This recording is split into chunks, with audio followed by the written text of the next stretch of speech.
വാർത്താരംഭത്തിലേക്ക് വിശദമായി നോക്കാം. ഹെലികോപ്റ്റർ അപകടത്തിൽ ഇറാൻ പ്രസിഡന്റ് ഇബ്രാഹിം റൈസി കൊല്ലപ്പെട്ടതായി സൂചന. ഹെലികോപ്റ്റർ അപകട സ്ഥലത്ത് ജീവനോടെ ആരും ഇല്ലെന്നാണ് രക്ഷാപ്രവർത്തകർ അറിയിച്ചത്.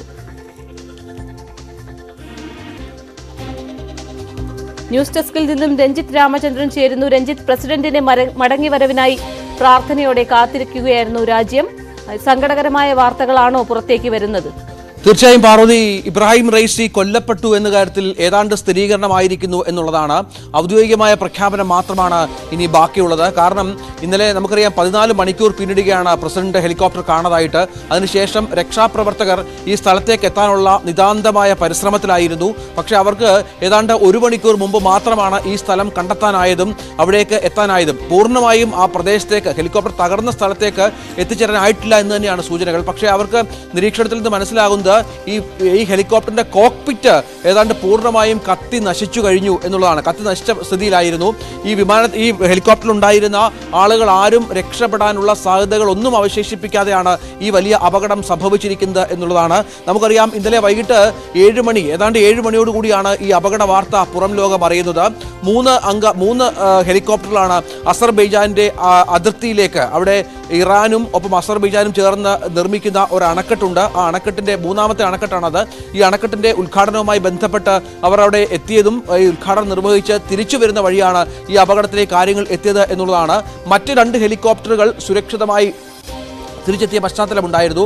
പക്ഷേ അവിടെയാണ് ഈ പ്രസിഡന്റിന്റെ ഹെലികോപ്റ്റർ, പ്രസിഡന്റും വിദേശകാര്യ മന്ത്രിയും സഞ്ചരിച്ചിരുന്ന ഹെലികോപ്റ്റർ, വിദേശകാര്യമന്ത്രി അടക്കം സഞ്ചരിച്ചിരുന്ന ഹെലികോപ്റ്റർ കാണാതായി എന്നുള്ള ഞെട്ടിപ്പിക്കുന്ന വാർത്ത പുറത്തു വന്നത്. തുടർന്ന് ലോകരാജ്യങ്ങൾ, ഇപ്പോൾ റഷ്യ അടക്കം ഉള്ള രാജ്യങ്ങൾ, റഷ്യയും ഇറാഖും തുർക്കിയും അടക്കമുള്ള രാജ്യങ്ങൾ സഹായ വാഗ്ദാനങ്ങളുമായി മുന്നോട്ട് വരികയായിരുന്നു. തുടർന്ന് ഏതാണ്ട് 40ഓളം സുരക്ഷാ സേനാംഗങ്ങൾ, 40ഓളം ഗ്രൂപ്പുകളായി തിരിഞ്ഞുള്ള സുരക്ഷാ സേനാംഗങ്ങൾ അവിടെ തെരച്ചിൽ നടത്തുന്ന പശ്ചാത്തലമുണ്ടായിരുന്നു. പക്ഷേ മോശം കാലാവസ്ഥയും ഈ പ്രദേശത്തിൻ്റെ ഒരു പ്രത്യേകതയും, അതായത് ഈ പർവ്വതങ്ങൾ നിറഞ്ഞ, മലനിരകൾ നിറഞ്ഞ ഒരു പ്രദേശമാണ് ഇവിടം എന്നുള്ളതാണ്. ഇവിടെ എത്തിച്ചേരുക ഏറെ ദുഷ്കരമാണ്. കൂടാതെ ശക്തമായ കാറ്റും മഴയും ഈ പ്രദേശത്തുണ്ടായിരുന്നു എന്ന് നേരത്തെ മുതൽ തന്നെ റിപ്പോർട്ടുകളുണ്ട്. ഇവിടെ എത്തിച്ചേരുക എന്നുള്ളത് വളരെ ദുർഘടമായ ഒരു കാര്യമാണ്, ദുർഘടമായ ഒരു സംഭവമായി മാറിയിരുന്നു. അതുകൊണ്ട് തന്നെ ഏതാണ്ട് 10-12 മണിക്കൂർ നീണ്ട തിരച്ചിൽ എത്താനുള്ള ശ്രമങ്ങൾക്കൊടുവിലാണ് ഏതാനും മണിക്കൂറുകൾക്ക് മുൻപ് മാത്രം ഇവിടെ എത്തിച്ചേർന്നത് എന്നാണ് നമുക്ക് ലഭിക്കുന്ന വിവരം. തുടർന്നാണ് ഈ പ്രദേശത്തിന്റെ പ്രത്യേകതകൾ മനസ്സിലാക്കി ഈ ഹെലികോപ്റ്ററിന്റെ ദൃശ്യങ്ങൾ കണ്ട രക്ഷാപ്രവർത്തകർ ഇക്കാര്യം പുറം ലോകത്തെ ഇറാനെ അറിയിച്ചത്. ഈ ഹെലികോപ്റ്ററുമായി ബന്ധപ്പെട്ട് രക്ഷപ്പെടാൻ യാതൊരു സാധ്യതയുമില്ലാത്ത വിധമാണ് അപകടമുണ്ടായത് എന്നുള്ളതാണ് പ്രധാനപ്പെട്ട കാര്യം. കാരണം കോക്പിറ്റ് പൂർണ്ണമായും കത്തി നശിച്ചു. ഹെലികോപ്റ്ററിന്റെ ഒരു ഭാഗം പോലും അവശേഷിക്കാത്ത വിധത്തിലാണ് അപകടമുണ്ടായത്. സ്വാഭാവികമായും രക്ഷപ്പെടുക എന്നുള്ളത് അത് ചിന്തിക്കാൻ പറ്റാത്ത കാര്യമാണ്. പക്ഷേ ഔദ്യോഗികമായ ഒരു സ്ഥിരീകരണം ഇറാന്റെ ഭാഗത്ത് നിന്ന് അല്പസമയത്തിനകം ഉണ്ടാകും എന്നും പ്രതീക്ഷിക്കാം. ഇന്നലെ മുതൽ തന്നെ പ്രാർത്ഥനാ നിർഭരമായിരുന്നു രാജ്യം. ഔദ്യോഗിക ടെലിവിഷൻ ചാനലിലൂടെ മറ്റും പ്രസിഡന്റിന് വേണ്ടി പ്രാർത്ഥിക്കണം എന്ന് ഔദ്യോഗികമായി തന്നെ ആവശ്യപ്പെട്ട പശ്ചാത്തലം ഇതിനോട് ചേർത്ത് വായിക്കണം. അവിടെ പ്രസിഡന്റുമായി ബന്ധപ്പെട്ട പ്രാർത്ഥനകൾ ഇറാന്റെ ടെലിവിഷൻ ചാനലിലൂടെ സംപ്രേഷണം ചെയ്തു വരികയായിരുന്നു. പക്ഷേ അതൊക്കെ വിഫലമായി. ഇന്നലെ തന്നെ ഈ പ്രദേശത്തിൻ്റെ പ്രത്യേകതകളും തിരിച്ചു വന്ന 2 ഹെലികോപ്റ്ററിലെ സഞ്ചാരികൾ നൽകിയ സൂചനകളും അനുസരിച്ച് രക്ഷപ്പെടാനുള്ള സാധ്യതകൾ തുലോം കുറവായിരുന്നു എന്നാണ്. പക്ഷേ നേരിയ പ്രതീക്ഷകൾ ഇന്ന് രാവിലെ അല്പം മുമ്പ് വരെ ബാക്കിയുണ്ടായിരുന്നു എന്നുള്ളതാണ്.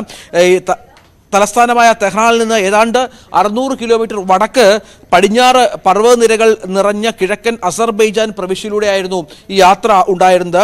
ഇത് ഇറാൻ വിദേശകാര്യമന്ത്രി ഹുസൈൻ അമീർ അബ്ദുള്ളഹാൻ, കിഴക്കൻ അസർബൈജാൻ പ്രവിശ്യ ഗവർണർ മാലിക് റഹമത്തി, പരമോന്നത നേതാവിൻ്റെ പ്രതിനിധി അയത്തുള്ള മുഹമ്മദ് അലി എന്നിവർ ഈ ഹെലികോപ്റ്ററിൽ പ്രസിഡന്റിനൊപ്പം ഉണ്ടായിരുന്നു എന്നാണ് നമുക്ക് ലഭിക്കുന്ന സൂചനകൾ.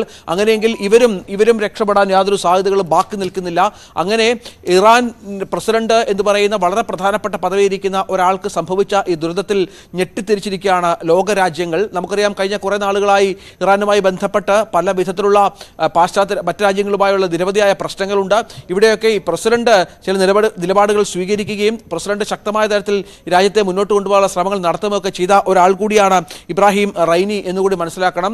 ജനപ്രിയനായിരുന്നു, അവിടുത്തെ മതനേതാക്കൾക്ക് പ്രിയങ്കരനായിരുന്നു, ജനങ്ങൾ ഏറെ ഇഷ്ടപ്പെട്ട നേതാവായിരുന്നു. അദ്ദേഹമാണ് ഇപ്പോൾ ഈ ദാരുണമായ അപകടത്തിൽ കൊല്ലപ്പെട്ടിരിക്കുന്നത്. പാർവതി, രഞ്ജിത്ത്, അതുപോലെ ഈ ഇറാൻ നേരിടുന്ന ഉപരോധം നമുക്കറിയാം. ഈ വിമാനങ്ങളുടെ കാലപ്പഴക്കം അടക്കമുള്ള കാര്യങ്ങളുണ്ട്. മോശം കാലാവസ്ഥ എന്നതിനപ്പുറം വിമാനങ്ങളുടെ കാലപ്പഴക്കം, കൃത്യമായ പുതിയ ആധുനിക രീതിയിലുള്ള വിമാനം അവർക്ക് ലഭിക്കുന്നില്ല തുടങ്ങിയ കാര്യങ്ങളുമുണ്ടല്ലോ.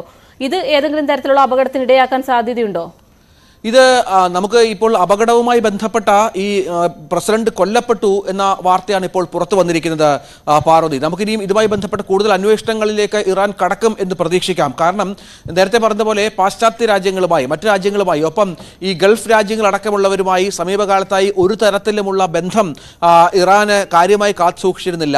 ഇപ്പോൾ ഈ ഇസ്രായേൽ യുദ്ധമൊക്കെ വന്ന സ്ഥലത്ത് ഇസ്രായേലുമായി സംഘർഷത്തിൽ ഏർപ്പെട്ടിരുന്ന ഒരു രാജ്യമായിരുന്നു ഇറാൻ ഇസ്രായേലിനെ ആക്രമിക്കും എന്ന തരത്തിലുള്ള വാർത്തകളൊക്കെ ഇടയ്ക്ക് പുറത്തു വന്നതുകൂടി ചേർത്ത് വായിക്കണം. അങ്ങനെ വിവിധ രാജ്യങ്ങളുമായി നേരത്തെ പറഞ്ഞ പോലെ ഉപരോധങ്ങൾ നിരവധിയായി ഉള്ള ഒരു രാജ്യം കൂടിയാണ് ഇറാൻ എന്നുകൂടി കൂട്ടിച്ചേർത്ത് വായിക്കണം. കാരണം ഈ ആണവായുധങ്ങൾ ഉപയോഗിച്ചതുമായി ബന്ധപ്പെട്ട, ആണവായു നിർമ്മാണവുമായി ബന്ധപ്പെട്ട് ലോക രാജ്യങ്ങൾക്കിടയിൽ ഏതാണ്ട് ഒറ്റപ്പെട്ട അവസ്ഥയിലുള്ള ഒരു രാജ്യമാണ് ഇറാൻ. സ്വാഭാവികമായും ഇറാൻ ആയുധങ്ങൾ നൽകുന്നതിൽ, പുതിയ പുതിയ ചോപ്പറുകൾ നൽകുന്നതിലൊക്കെ മറ്റു രാജ്യങ്ങൾ വിമുഖത കാട്ടിയിരുന്നു. നേരത്തെ ഗൾഫ് രാജ്യങ്ങളുമായൊക്കെ ഏറെ ബന്ധം പുലർത്തിയിരുന്ന ഒരു രാജ്യമായിരുന്നു ഇറാൻ എങ്കിൽ പോലും സമീപകാലങ്ങളായി ഏതാണ്ട് 10 വർഷത്തോളമായി പല വിധത്തിലുള്ള പ്രശ്നങ്ങൾ ആ രാജ്യത്തെ നേരിടുന്നുണ്ട്. എന്തിനു പറയുന്നു, തൊട്ടടുത്ത രാജ്യമായ ഇറാഖുമായി പോലും ഇറാൻ നിരവധിയായ പ്രശ്നങ്ങളിൽ ഏർപ്പെട്ടിരുന്ന പശ്ചാത്തലം കൂടിയുണ്ട്. ഒപ്പം ലോകക്രമത്തിൽ വന്ന മാറ്റമൊക്കെ ഇറാന്റെ ഉപരോധവുമായി ബന്ധപ്പെട്ട് സ്വാധീനിക്കപ്പെട്ടിരുന്നു.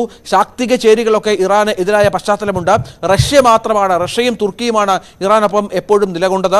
ഇന്നലെയും രക്ഷാപ്രവർത്തനം ആദ്യം അതിന് ഇറങ്ങിപ്പുറപ്പെട്ടത് റഷ്യയുടെയും തുർക്കിയുടെയും സുരക്ഷാ സേനാംഗങ്ങളായിരുന്നു. റഷ്യയും തുർക്കിയും അടക്കം ഇതുമായി ബന്ധപ്പെട്ട ചില വിവരങ്ങൾ ഇറാനോട് പങ്കുവെക്കുകയും ചെയ്ത പശ്ചാത്തലമുണ്ടായിരുന്നു. ഇപ്പോൾ ഏറ്റവും ഒടുവിൽ സൗദി ഈ അപകടത്തെ അപലപിച്ച പശ്ചാത്തലം കൂടി ഇതിനോട് ചേർത്ത് വായിക്കണം. അങ്ങനെ ലോകക്രമത്തിൽ വന്ന മാറ്റങ്ങൾ ഏറെ ഉപരോധം സൃഷ്ടിക്കുകയും ഏറെ പ്രതിസന്ധികൾ സൃഷ്ടിക്കുകയും അതിനെ അതിജീവിച്ച് ജീവിക്കുകയും ചെയ്ത ഒരു രാജ്യം കൂടിയാണ് ഇറാൻ. അവിടുത്തെ പൗരന്മാർ, അവിടുത്തെ ഭരണാധികാരികൾ, അങ്ങനെയുള്ള ശക്തനായ ഒരു ഭരണാധികാരിയുടെ മരണത്തിനാണ് ഇപ്പോൾ, കൊല്ലപ്പെടലിനാണ് ഇപ്പോൾ ആ രാജ്യം സാക്ഷ്യം വഹിക്കുന്നത്. നേരത്തെ ഭാരതി പറഞ്ഞ പോലെ വിവിധ സംശയങ്ങൾ ഒരുപക്ഷെ ഉണ്ടായേക്കാം. മോശം കാലാവസ്ഥയാണ് അപകട കാരണമാണ് എന്നിപ്പോൾ പറയുമ്പോഴും ഹെലികോപ്റ്ററിന്റെ കാലപ്പഴക്കം ഒരു ഘടകമാകാം. അട്ടിമറി ഉണ്ടോ എന്ന കാര്യത്തിൽ സംശയമുണ്ടാകാം. ഇക്കാര്യത്തിലൊക്കെ അന്വേഷണം പ്രഖ്യാപിക്കേണ്ടിയിരിക്കുന്നു. സ്വാഭാവികമായും വരും മണിക്കൂറുകളിൽ ഇതുമായി ബന്ധപ്പെട്ട തീരുമാനങ്ങൾ ഉണ്ടാകുമെന്നും പ്രതീക്ഷിക്കാം. പാർവതി. ഹെലികോപ്റ്റർ അപകടത്തിൽ ഇറാൻ പ്രസിഡന്റ് ഇബ്രാഹിം റൈസി കൊല്ലപ്പെട്ടതായാണ് സൂചന. ഹെലികോപ്റ്റർ അപകടം നടന്ന സ്ഥലത്ത് ജീവനോടെ ആരും ഇല്ലെന്നാണ് രക്ഷാപ്രവർത്തകർ പറയുന്നത്. ഇപ്പോഴും മോശം കാലാവസ്ഥയാണ് അപകടത്തിന് കാരണമെന്നും മനസ്സിലാക്കുന്നു. മറ്റു 2 ഹെലികോപ്റ്റർ കൂടി ഉണ്ടായിരുന്നെങ്കിൽ ഇവ സുരക്ഷിതമായിരുന്നു. വിവരങ്ങൾ നൽകിയത് ന്യൂസ് ഡെസ്കിൽ നിന്നും രഞ്ജിത്ത് രാമചന്ദ്രൻ. ലോക്സഭാ തെരഞ്ഞെടുപ്പിനിടെ 2ാം ഘട്ട വോട്ടെടുപ്പിന് ഇന്ന് തുടക്കം. അമേഠിയും റായ്ബറേലിയും ഉൾപ്പെടെ 49 മണ്ഡലങ്ങളിലേക്കാണ് വോട്ടെടുപ്പ് നടക്കുന്നത്. രാഹുൽ ഗാന്ധി, രാജ്നാഥ് സിംഗ് ഉൾപ്പെടെയുള്ള പ്രമുഖരാണ് 5ാം ഘട്ടത്തിൽ ജനവിധി തേടുന്നത്. രാകേഷ് ഉണ്ട് ന്യൂസ് ഡെസ്കിൽ നിന്നും. രാകേഷ്, വോട്ടെടുപ്പ് എങ്ങനെ പുരോഗമിക്കുന്നു? വിവരങ്ങൾ. പാർവതി, 5ാം ഘട്ട വോട്ടെടുപ്പ് 49 മണ്ഡലങ്ങളിലെ വോട്ടെടുപ്പ് ഇപ്പോൾ പുരോഗമിക്കുകയാണ്. ഇപ്പോൾ വോട്ടെടുപ്പ് ആരംഭിച്ച് 2 മണിക്കൂർ പിന്നിട്ടിരിക്കുന്നു. തെരഞ്ഞെടുപ്പ് കമ്മീഷന്റെ ഭാഗത്തു നിന്ന് ഔദ്യോഗികമായി എത്ര ശതമാനം വോട്ടുകൾ ഈ ആദ്യ 2 മണിക്കൂർ രേഖപ്പെടുത്തിയെന്നൊരു കണക്ക് വന്നിട്ടില്ല. പക്ഷേ ഏതാണ്ട് 6% പോളിംഗ് ആണ് ഇപ്പോൾ രേഖപ്പെടുത്തിയിട്ടുള്ളത്. പ്രത്യേകിച്ച് യു-പിയിൽ 14 മണ്ഡലങ്ങൾ, മഹാരാഷ്ട്രയിലെ 13 മണ്ഡലങ്ങളിലും വോട്ടെടുപ്പ് നടക്കുന്നു. പശ്ചിമബംഗാളിലേക്ക് വരികയാണെങ്കിൽ 7 മണ്ഡലങ്ങളിലാണ് ഇന്ന് വോട്ടെടുപ്പ്. ബീഹാറിലും ഒഡീഷയിലും 5 മണ്ഡലങ്ങൾ, ജാർഖണ്ഡിൽ 3 മണ്ഡലം, ഒപ്പം ജമ്മു കശ്മീരിലെ ബാരാമുള്ള മണ്ഡലം, ലഡാക്ക് മണ്ഡലം, അങ്ങനെ 49 മണ്ഡലങ്ങളിൽ ഇന്ന് വോട്ടെടുപ്പ് നടക്കുന്നു. ഏതായാലും യു-പിയിൽ തന്നെയാണ് ഏറ്റവും കൂടുതൽ മണ്ഡലങ്ങളിൽ വോട്ടെടുപ്പ് നടക്കുന്നത്. അതിൽ പലതും VIP സീറ്റുകളാണെന്ന പ്രത്യേകത കൂടിയുണ്ട്. കാരണം കഴിഞ്ഞ 2019 ലോക്സഭാ തെരഞ്ഞെടുപ്പിൽ BJP വലിയ മുന്നേറ്റം ഈ മേഖലകളിലൊക്കെ തന്നെ ഉണ്ടാക്കിയിട്ടുണ്ട്. 49 മണ്ഡലങ്ങളിൽ 32 മണ്ഡലങ്ങൾ വിജയിച്ചത് BJP ആയിരുന്നു. അപ്പോൾ ആ 400-നടുത്തൊരു പ്രകടനം ആണ് BJP ഇത്തവണ അവകാശപ്പെടുന്നത്. അങ്ങനെ ഒരു പ്രകടനം സാധ്യമാകണമെങ്കിൽ ഈ ഘട്ടത്തിൽ 32-ൽ കൂടുതൽ സീറ്റുകൾ BJPക്ക് നേടിയേ മതിയാകൂ. മറുവശത്ത് 2019-ൽ കോൺഗ്രസ് മാത്രം 14 സീറ്റുകളിൽ ഈ മേഖലയിൽ വിജയിച്ചിട്ടുണ്ട്. അപ്പോൾ അതിന് സമാനമായൊരു പ്രകടനം കാഴ്ചവെക്കാൻ കഴിയുമെന്നൊരു പ്രതീക്ഷ കോൺഗ്രസിനുണ്ട്, പ്രത്യേകിച്ച് ഇന്ത്യ സഖ്യത്തിനുണ്ട്. ഏതായാലും നിർണായകമാണ് ഈ ഘട്ടം. പല പ്രമുഖരും ഈ ഘട്ടത്തിൽ വോട്ട് രേഖപ്പെടുത്തിയിട്ടുണ്ട്. പ്രത്യേകിച്ച് UP മുൻ മുഖ്യമന്ത്രി മായാവതി ലക്നൌവിൽ വോട്ട് രേഖപ്പെടുത്തി. മാറ്റം പ്രതീക്ഷിക്കുന്നു രാജ്യത്ത് എന്നാണ് മായാവതി വോട്ട് രേഖപ്പെടുത്തിയ ശേഷം ഇപ്പോൾ പ്രതികരിച്ചിരിക്കുന്നത്. ഒപ്പം പല പ്രധാനപ്പെട്ട സ്ഥാനാർത്ഥികളും ഇതിനോടൊപ്പം തന്നെ വോട്ട് രേഖപ്പെടുത്തി. റായ്ബറേലിയിൽ BJP സ്ഥാനാർത്ഥി വോട്ട് രേഖപ്പെടുത്തിയിട്ടുണ്ട്. ഒപ്പം കേന്ദ്രമന്ത്രിമാർ ഉൾപ്പെടെയുള്ളവർ വോട്ട് രേഖപ്പെടുത്തിയിട്ടുണ്ട്. പീയൂഷ് ഗോയൽ മുംബൈ നോർത്തിലെ സ്ഥാനാർത്ഥി കൂടിയാണ്. പീയൂഷ് ഗോയൽ രാവിലെ തന്നെ വോട്ട് രേഖപ്പെടുത്തുകയും ചെയ്തിട്ടുണ്ട്. ഏതായാലും നിർണായകമായ 5ാം ഘട്ടത്തിൽ വോട്ടെടുപ്പ് നടക്കുകയാണ്. സ്വാഭാവികമായി ഇപ്പോൾ ഇന്നത്തെ വോട്ടെടുപ്പ് കൂടി അവസാനിക്കുകയാണെങ്കിൽ വോട്ടെടുപ്പ് പിന്നീട് നടക്കാനുള്ളത് 115 മണ്ഡലങ്ങൾ മാത്രമാണ്. ബാക്കി എല്ലാ മണ്ഡലങ്ങളിലെയും വോട്ടെടുപ്പ് അവസാനിക്കുകയും ചെയ്യും. ഏതായാലും ഇന്ത്യ സഖ്യത്തെ സംബന്ധിച്ചിടത്തോളം NDAയെ സംബന്ധിച്ചിടത്തോളം ഏറെ നിർണായകമാണ് ഈ 5ാം ഘട്ടം. പാർവതി, 49 മണ്ഡലങ്ങളിലാണ് ഇന്ന് വോട്ടെടുപ്പ് നടക്കുന്നത്. രാഹുൽ ഗാന്ധി, രാജ്നാഥ് സിംഗ് ഉൾപ്പെടെയുള്ള പ്രമുഖരാണ് 5ാം ഘട്ടത്തിൽ ജനവിധി തേടുന്നത്. വിവരങ്ങൾ നൽകിയത് ന്യൂസ് ഡെസ്കിൽ നിന്നും ER രാകേഷ്. മുംബൈയിൽ വോട്ട് രേഖപ്പെടുത്തി ബോളിവുഡ് താരങ്ങൾ. അക്ഷയ് കുമാർ, ജാൻവി കപൂർ, ഫർഹാൻ അക്തർ, സന്യ മൽഹോത്ര, സംവിധായക സോയ അക്തർ എന്നിവർ വോട്ടെടുപ്പിന്റെ ആദ്യ മണിക്കൂറുകളിൽ തന്നെ വോട്ട് രേഖപ്പെടുത്തി.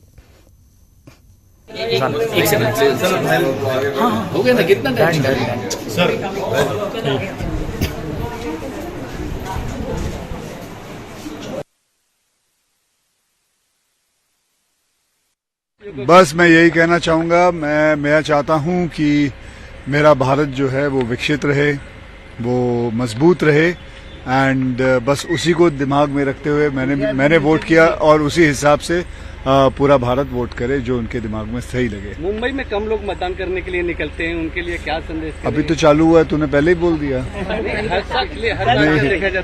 नहीं, मुझे लगता है इस वक्त बहुत ज्यादा निकलेंगे। आज सुबह देखिए, सुबह के 7 बजे मैं यहाँ पहुँच गया था। सुबह 7 बजे पोलिंग बूथ खुल गया था। करीबन 500-600 लोग अंदर मैंने खुद देखे हैं, तो अच्छा ही होगा इस वक्त। खुद लाइन में खड़े रह के आपने मतदान किया सर, एक सेलिब्रिटी, तो क्या करूँ, लाइन तोड़ के निकल जाऊँ आगे। दोबारा सिटीजनशिप मिलने के बाद पहली बार मतदान कर रहे हैं सर? हाँ जी, बहुत अच्छा लग रहा है, बहुत बढ़िया लग रहा है। വാർത്താരംഭത്തിൽ ഒരിടവേള.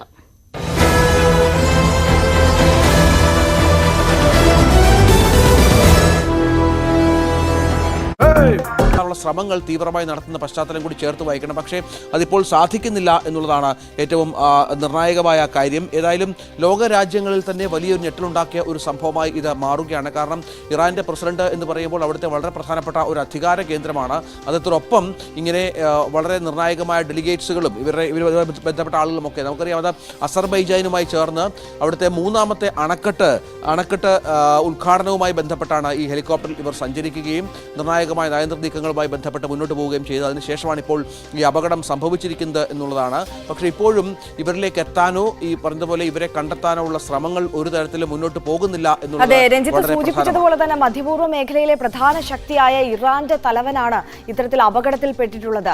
ലോകം അദ്ദേഹത്തിന്റെ തിരിച്ചുവരവിനായി കാത്തിരിക്കുന്നു എന്നതിനപ്പുറം അത് പ്രധാനപ്പെട്ട ഒരു തലവൻ, നേതാവ്, അദ്ദേഹം ഇത്തരത്തിൽ അപകടത്തിൽപ്പെടുമ്പോൾ എന്തുകൊണ്ട് ഇങ്ങനെ ഒരു അപകടം സംഭവിച്ചു എന്നുള്ളത് പ്രധാനപ്പെട്ട.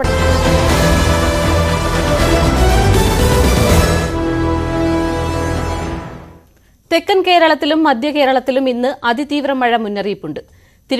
പത്തനംതിട്ട, ആലപ്പുഴ, കോട്ടയം, ഇടുക്കി ജില്ലകളിൽ റെഡ് അലേർട്ടാണ്. തിരുവനന്തപുരത്തും കൊല്ലത്തും എറണാകുളത്തും ഓറഞ്ച് അലേർട്ട് തുടരുകയാണ്. തിരുവനന്തപുരം ഉൾപ്പെടെയുള്ള ജില്ലകളിൽ രാത്രി ശക്തമായ മഴ പെയ്തു. വെള്ളക്കെട്ട് രൂപപ്പെട്ടതോടെ തിരുവനന്തപുരം നഗരത്തിൽ ഓട വൃത്തിയാക്കൽ തുടങ്ങി.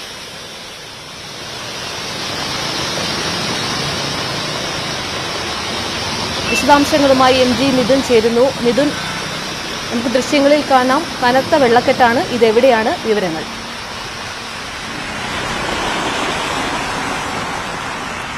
പാർവതി, ഞാനിപ്പോൾ ഉള്ളത് തിരുവനന്തപുരം ഈഞ്ചക്കൽ എന്ന പ്രദേശത്താണുള്ളത്. കാലാകാലങ്ങളായി തന്നെ ഇവിടെ ഏതെങ്കിലും ഒരു ചെറിയ മഴ പെയ്താൽ തന്നെ വലിയ രീതിയിൽ വെള്ളക്കെട്ട് രൂക്ഷമാകുന്ന ഒരു പ്രദേശം കൂടിയാണ് ഇവിടെ. നമ്മളിപ്പോൾ ദൃശ്യങ്ങളിൽ കാണുന്ന പോലെ തന്നെ ഇവിടുന്ന് അങ്ങോട്ടുള്ള പ്രദേശം മുഴുവൻ വെള്ളത്താൽ മുങ്ങിക്കിടക്കുന്നതാണ് നമുക്ക് കാണാൻ സാധിക്കുന്നത്. ഒപ്പം തന്നെ അതിശക്തമായ മഴ അത് കഴിഞ്ഞ ദിവസം രാത്രി മുതൽ തിരുവനന്തപുരം നഗരത്ത് ആരംഭിച്ചതാണ്. ഒപ്പം തന്നെ മലയോര മേഖലയിലും സമാനമായ സ്ഥിതിവിശേഷം തന്നെയാണ് നമുക്ക് പ്രകടമാവുകയും ചെയ്തത്. ഇന്ന് രാവിലെയോടുകൂടി തന്നെ അതിശക്തമായ മഴയിലേക്ക് കാര്യങ്ങൾ പോവുകയായിരുന്നു എന്നുള്ളത് തന്നെയാണ്.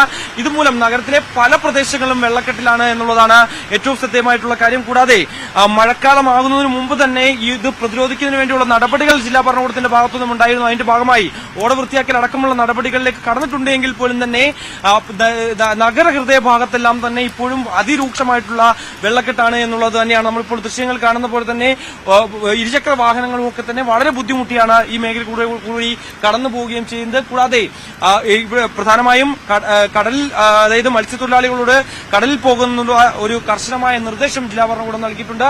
കൂടാതെ തന്നെ ബീച്ചിലേക്ക് അടക്കം വിനോദസഞ്ചാരത്തിനായും ഒപ്പം തന്നെ മറ്റ് ജില്ലകളിൽ നിന്നൊക്കെ എത്തുന്നവർ പരമാവധി ഈ മേഖലകളിലേക്ക് എത്തരുത് എന്നുള്ളൊരു നിർദ്ദേശം. കാരണം അതിശക്തമായിട്ടുള്ള തിരമാലകൾ അടിക്കാനുള്ള സാധ്യതയുണ്ട്. കൂടാതെ കിലോമീറ്ററിൽ 40 മുതൽ 50 കിലോമീറ്റർ സ്പീഡിൽ കാറ്റ് വീശിയടിക്കാനുള്ള ഒരു സാധ്യത കൂടിയുണ്ട്. അതുകൊണ്ട് തന്നെ ഇവിടേക്കുള്ള യാത്രകൾ ഒഴിവാക്കണമെന്നുള്ള ഒരു നിർദ്ദേശം നൽകിയിട്ടുണ്ട്. കൂടാതെ മലയോര മേഖലകളിൽ പ്രത്യേകിച്ച് യാത്രാ നിരോധനം അടക്കം ഏർപ്പെടുത്തേണ്ട സാഹചര്യമുണ്ട്. കാരണം രാത്രിയിൽ യാത്ര ചെയ്യരുത് എന്നുള്ള നിർദ്ദേശം നൽകിയിട്ടുണ്ടെങ്കിൽ പോലും തന്നെ ആ മേഖലകളിൽ, കാരണം നമുക്കറിയാം ഈ മലയോര മേഖലകളിൽ ഉരുൾപൊട്ടൽ സാധ്യതകളുണ്ട്. ഒപ്പം തന്നെ പല രീതിയിൽ വെള്ളപ്പൊക്ക സാധ്യതകളൊക്കെ നിലനിൽക്കുന്ന മേഖല കൂടിയാണ്. കൂടാതെ മരങ്ങൾ കടപുഴകി വീഴാനുള്ള സാധ്യതയുണ്ട്. അത്തരത്തിൽ വലിയ പ്രശ്നങ്ങൾ ഉണ്ടാകാൻ പറ്റുന്ന ഒരു പ്രദേശം കൂടിയാണ് ഇത് എന്ന് പറയുന്നത്, മലയോര മേഖല എന്ന് പറയുന്നത്. അതുകൊണ്ട് തന്നെ അവിടെയൊക്കെ കർശനമായ രീതിയിൽ തന്നെ ജില്ലാ ഭരണകൂടം നൽകിയിട്ടുള്ള ആ മുന്നറിയിപ്പുകൾ പാലിച്ചുകൊണ്ട് ജനങ്ങൾ പോകണമെന്നാണ് അറിയിച്ചിരിക്കുന്നത്. കൂടാതെ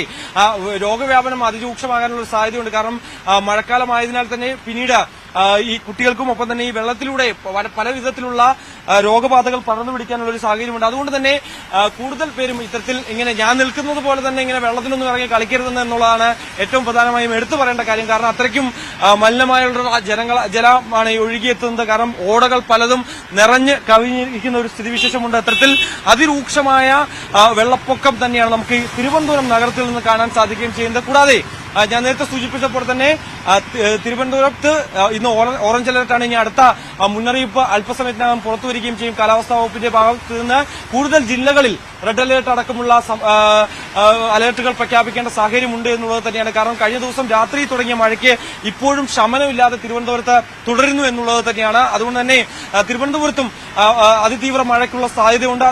അതിതീവ്ര മഴ തന്നെയാണ് പെയ്തുകൊണ്ടിരിക്കുന്നത്. അതുകൊണ്ട് തന്നെ അത്തരത്തിലുള്ള മുന്നറിയിപ്പ് കൂടി കാലാവസ്ഥാ നിരീക്ഷണ കേന്ദ്രത്തിന്റെ ഭാഗത്തുനിന്നും ഉണ്ടാകുമെന്നാണ് മനസ്സിലാക്കാൻ സാധിക്കുന്നത്. നേരത്തെ സൂചിപ്പിച്ചതുപോലെ തന്നെ പത്തനംതിട്ട, ആലപ്പുഴ, ഒപ്പം തന്നെ കോട്ടയം, ഇടുക്കി ജില്ലകളിലാണ് പ്രധാനമായും ഇന്ന് റെഡ് അലർട്ട് പ്രഖ്യാപിച്ചിട്ടുള്ളത്. ഈ മേഖലകളിലൊക്കെ തന്നെ അതിശക്തമായ മഴ തുടരുന്നു എന്നുള്ളത് തന്നെയാണ്.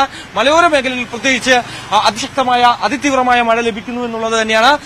നഗരത്തിലെ റോഡുകൾ പലതും കുഴിച്ചിട്ടിരിക്കുകയാണ്. ഇവിടെ വലിയ കുഴികൾ രൂപപ്പെട്ട് ഈ മഴക്കാലത്ത് ഏതെങ്കിലും തരത്തിലുള്ള അപകടം സംഭവിക്കാനും സാധ്യതയുണ്ട്. ഇതിന് നാട്ടുകാർക്ക് ഏതെങ്കിലും തരത്തിലുള്ള മുന്നറിയിപ്പ്, സുരക്ഷാ മുന്നറിയിപ്പ് അധികൃതർ നൽകുന്നുണ്ടോ?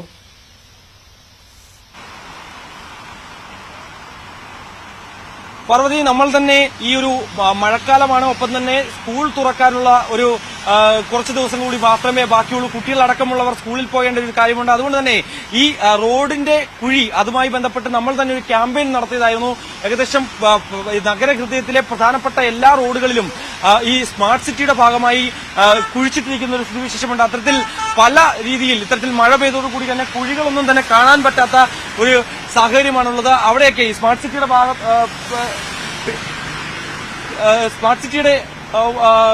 പേര് പറഞ്ഞിട്ടാണ് ഇത്രയധികം കുഴികൾ പല രീതിയിലും റോഡുകൾ കുഴിച്ചിട്ടേക്കുകയും ചെയ്തിരിക്കുന്നത്. അവിടെ ഒക്കെ തന്നെ ഈ വെള്ളക്കെട്ട് രൂക്ഷമായതുകൊണ്ട് തന്നെ അവിടെ പല അപകട സംഭവങ്ങളും ഉണ്ടാകാനുള്ള സാഹചര്യമുണ്ട്. കൂടാതെ ഇരുചക്ര വാഹനങ്ങളൊക്കെ കടന്നുപോകുന്ന പ്രധാനപ്പെട്ട നഗരഹൃദയത്തിലെ റോഡുകൾ കൂടിയാണുള്ളത്. അവിടെയൊക്കെ നിലവിൽ അനിഷ്ട സംഭവങ്ങളൊന്നും തന്നെ റിപ്പോർട്ട് ചെയ്തിട്ടില്ല എന്നുള്ളത് തന്നെയാണ്. എന്തായാലും മഴയ്ക്കൊരു ശമനമുണ്ടായാൽ മാത്രമേ നമുക്കറിയാം ബൃഹത്തായിട്ടുള്ള പദ്ധതി കൂടിയായിരുന്നു, അനന്ത അടക്കമുള്ള ബൃഹത്തായ പദ്ധതികളുണ്ടായിരുന്നു. പക്ഷെ അത് പൂർത്തീകരിക്കാൻ കഴിഞ്ഞില്ല എങ്കിൽ പോലും തന്നെ തിരുവനന്തപുരത്തിന്റെ നഗരഹൃദയ ഭാഗത്തൊക്കെ തന്നെ ഒരു ഘട്ടത്തിൽ മഴ ഒന്ന് ശമിച്ചാൽ അവിടെ കൃത്യമായി ആ വെള്ളം ഒഴുകിപ്പോകാനുള്ള ഡ്രെയിനേജ് സംവിധാനമുണ്ട്. പക്ഷേ ഈ മഴ തോരാതെ ഇങ്ങനെ നിൽക്കുന്നത് കൊണ്ട് തന്നെ അതിരൂക്ഷമായി തന്നെ വെള്ളപ്പൊക്കം ഈ തമ്പാനൂർ റെയിൽവേ സ്റ്റേഷനും ഒപ്പം തന്നെ ബസ് സ്റ്റാൻഡ് പരിസരത്തും ഒക്കെ തന്നെയുണ്ട്. നിരവധി ആളുകൾ പല ഭാഗത്തേക്ക് പോകുന്നതിന് വേണ്ടി പല ജനങ്ങളും ഇവിടേക്ക് വരുന്ന പ്രദേശം കൂടിയാണ്. അവിടെയൊക്കെ വെള്ളക്കെട്ടുണ്ട്. കൂടാതെ പല റോഡുകളിലും കുഴി രൂപപ്പെട്ടിട്ടുണ്ട് എന്നുള്ളത് തന്നെയാണ്. അവിടെയൊക്കെ എങ്ങനെ കൃത്യമായി, അതായത് ഈ നാട്ടിലുള്ളവർ തന്നെ, അതായത് തിരുവനന്തപുരത്ത് നഗരത്ത് താമസിക്കുന്നവർക്ക് പോലും തന്നെ കൃത്യമായി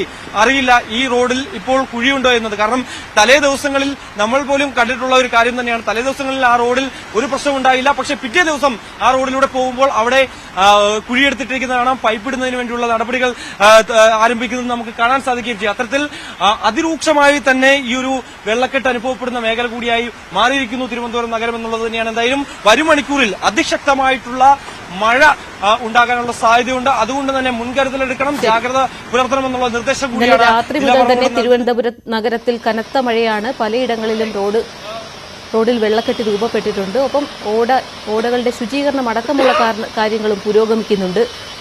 ഈഞ്ചക്കലിലെ റോഡിലെ വെള്ളക്കെട്ടിന്റെ ദൃശ്യങ്ങളാണിപ്പോൾ പ്രേക്ഷകർ കണ്ടുകൊണ്ടിരിക്കുന്നത്. അതേസമയം മധ്യ കേരളത്തിലും ഇന്ന് അതിതീവ്ര മഴ മുന്നറിയിപ്പുണ്ട്. കൊച്ചിയിലും കനത്ത മഴ തുടരുകയാണ്. ഡാനി ഇപ്പോൾ ഉണ്ട്. ഡാനി, വിശദാംശങ്ങൾ.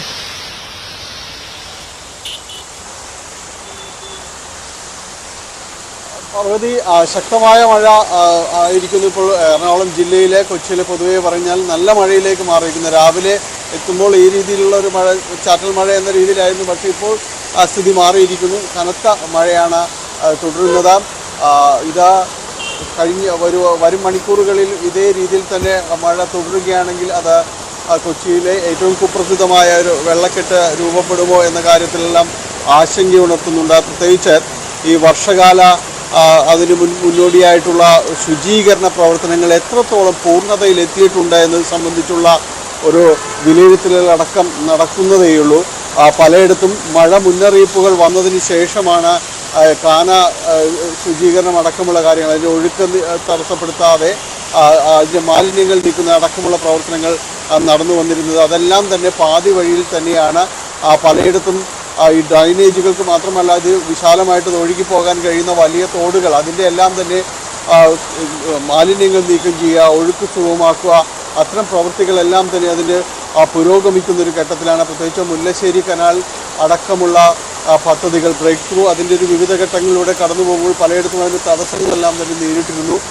കഴിഞ്ഞ തവണ കാര്യമായ രീതിയിലേക്ക് വെള്ളക്കെട്ടുണ്ടായില്ല എന്നതൊരു ആശ്വാസകരം തന്നെയായിരുന്നു. പക്ഷേ പിന്നീട് ഇങ്ങോട്ട് ഒരു വർഷത്തോളമായി ഈ വലിയ രീതിയിലേക്കുള്ള വെള്ളക്കെട്ട് കാര്യങ്ങൾ ഒന്നും ഉണ്ടായിരുന്നില്ല. സാധാരണ വെള്ളക്കെട്ട് രൂപപ്പെടുന്നതിന് മുൻപ് തന്നെ വലിയ രീതിയിലുള്ള പ്രവർത്തനങ്ങളെല്ലാം നടക്കുന്ന ഒരു കാഴ്ചയുണ്ടായിരുന്നു. പക്ഷേ ഇക്കുറി അത് അല്പം താമസിച്ചോ എന്നൊരു സംശയം പല കോണിൽ നിന്ന് ഉയരുന്നു.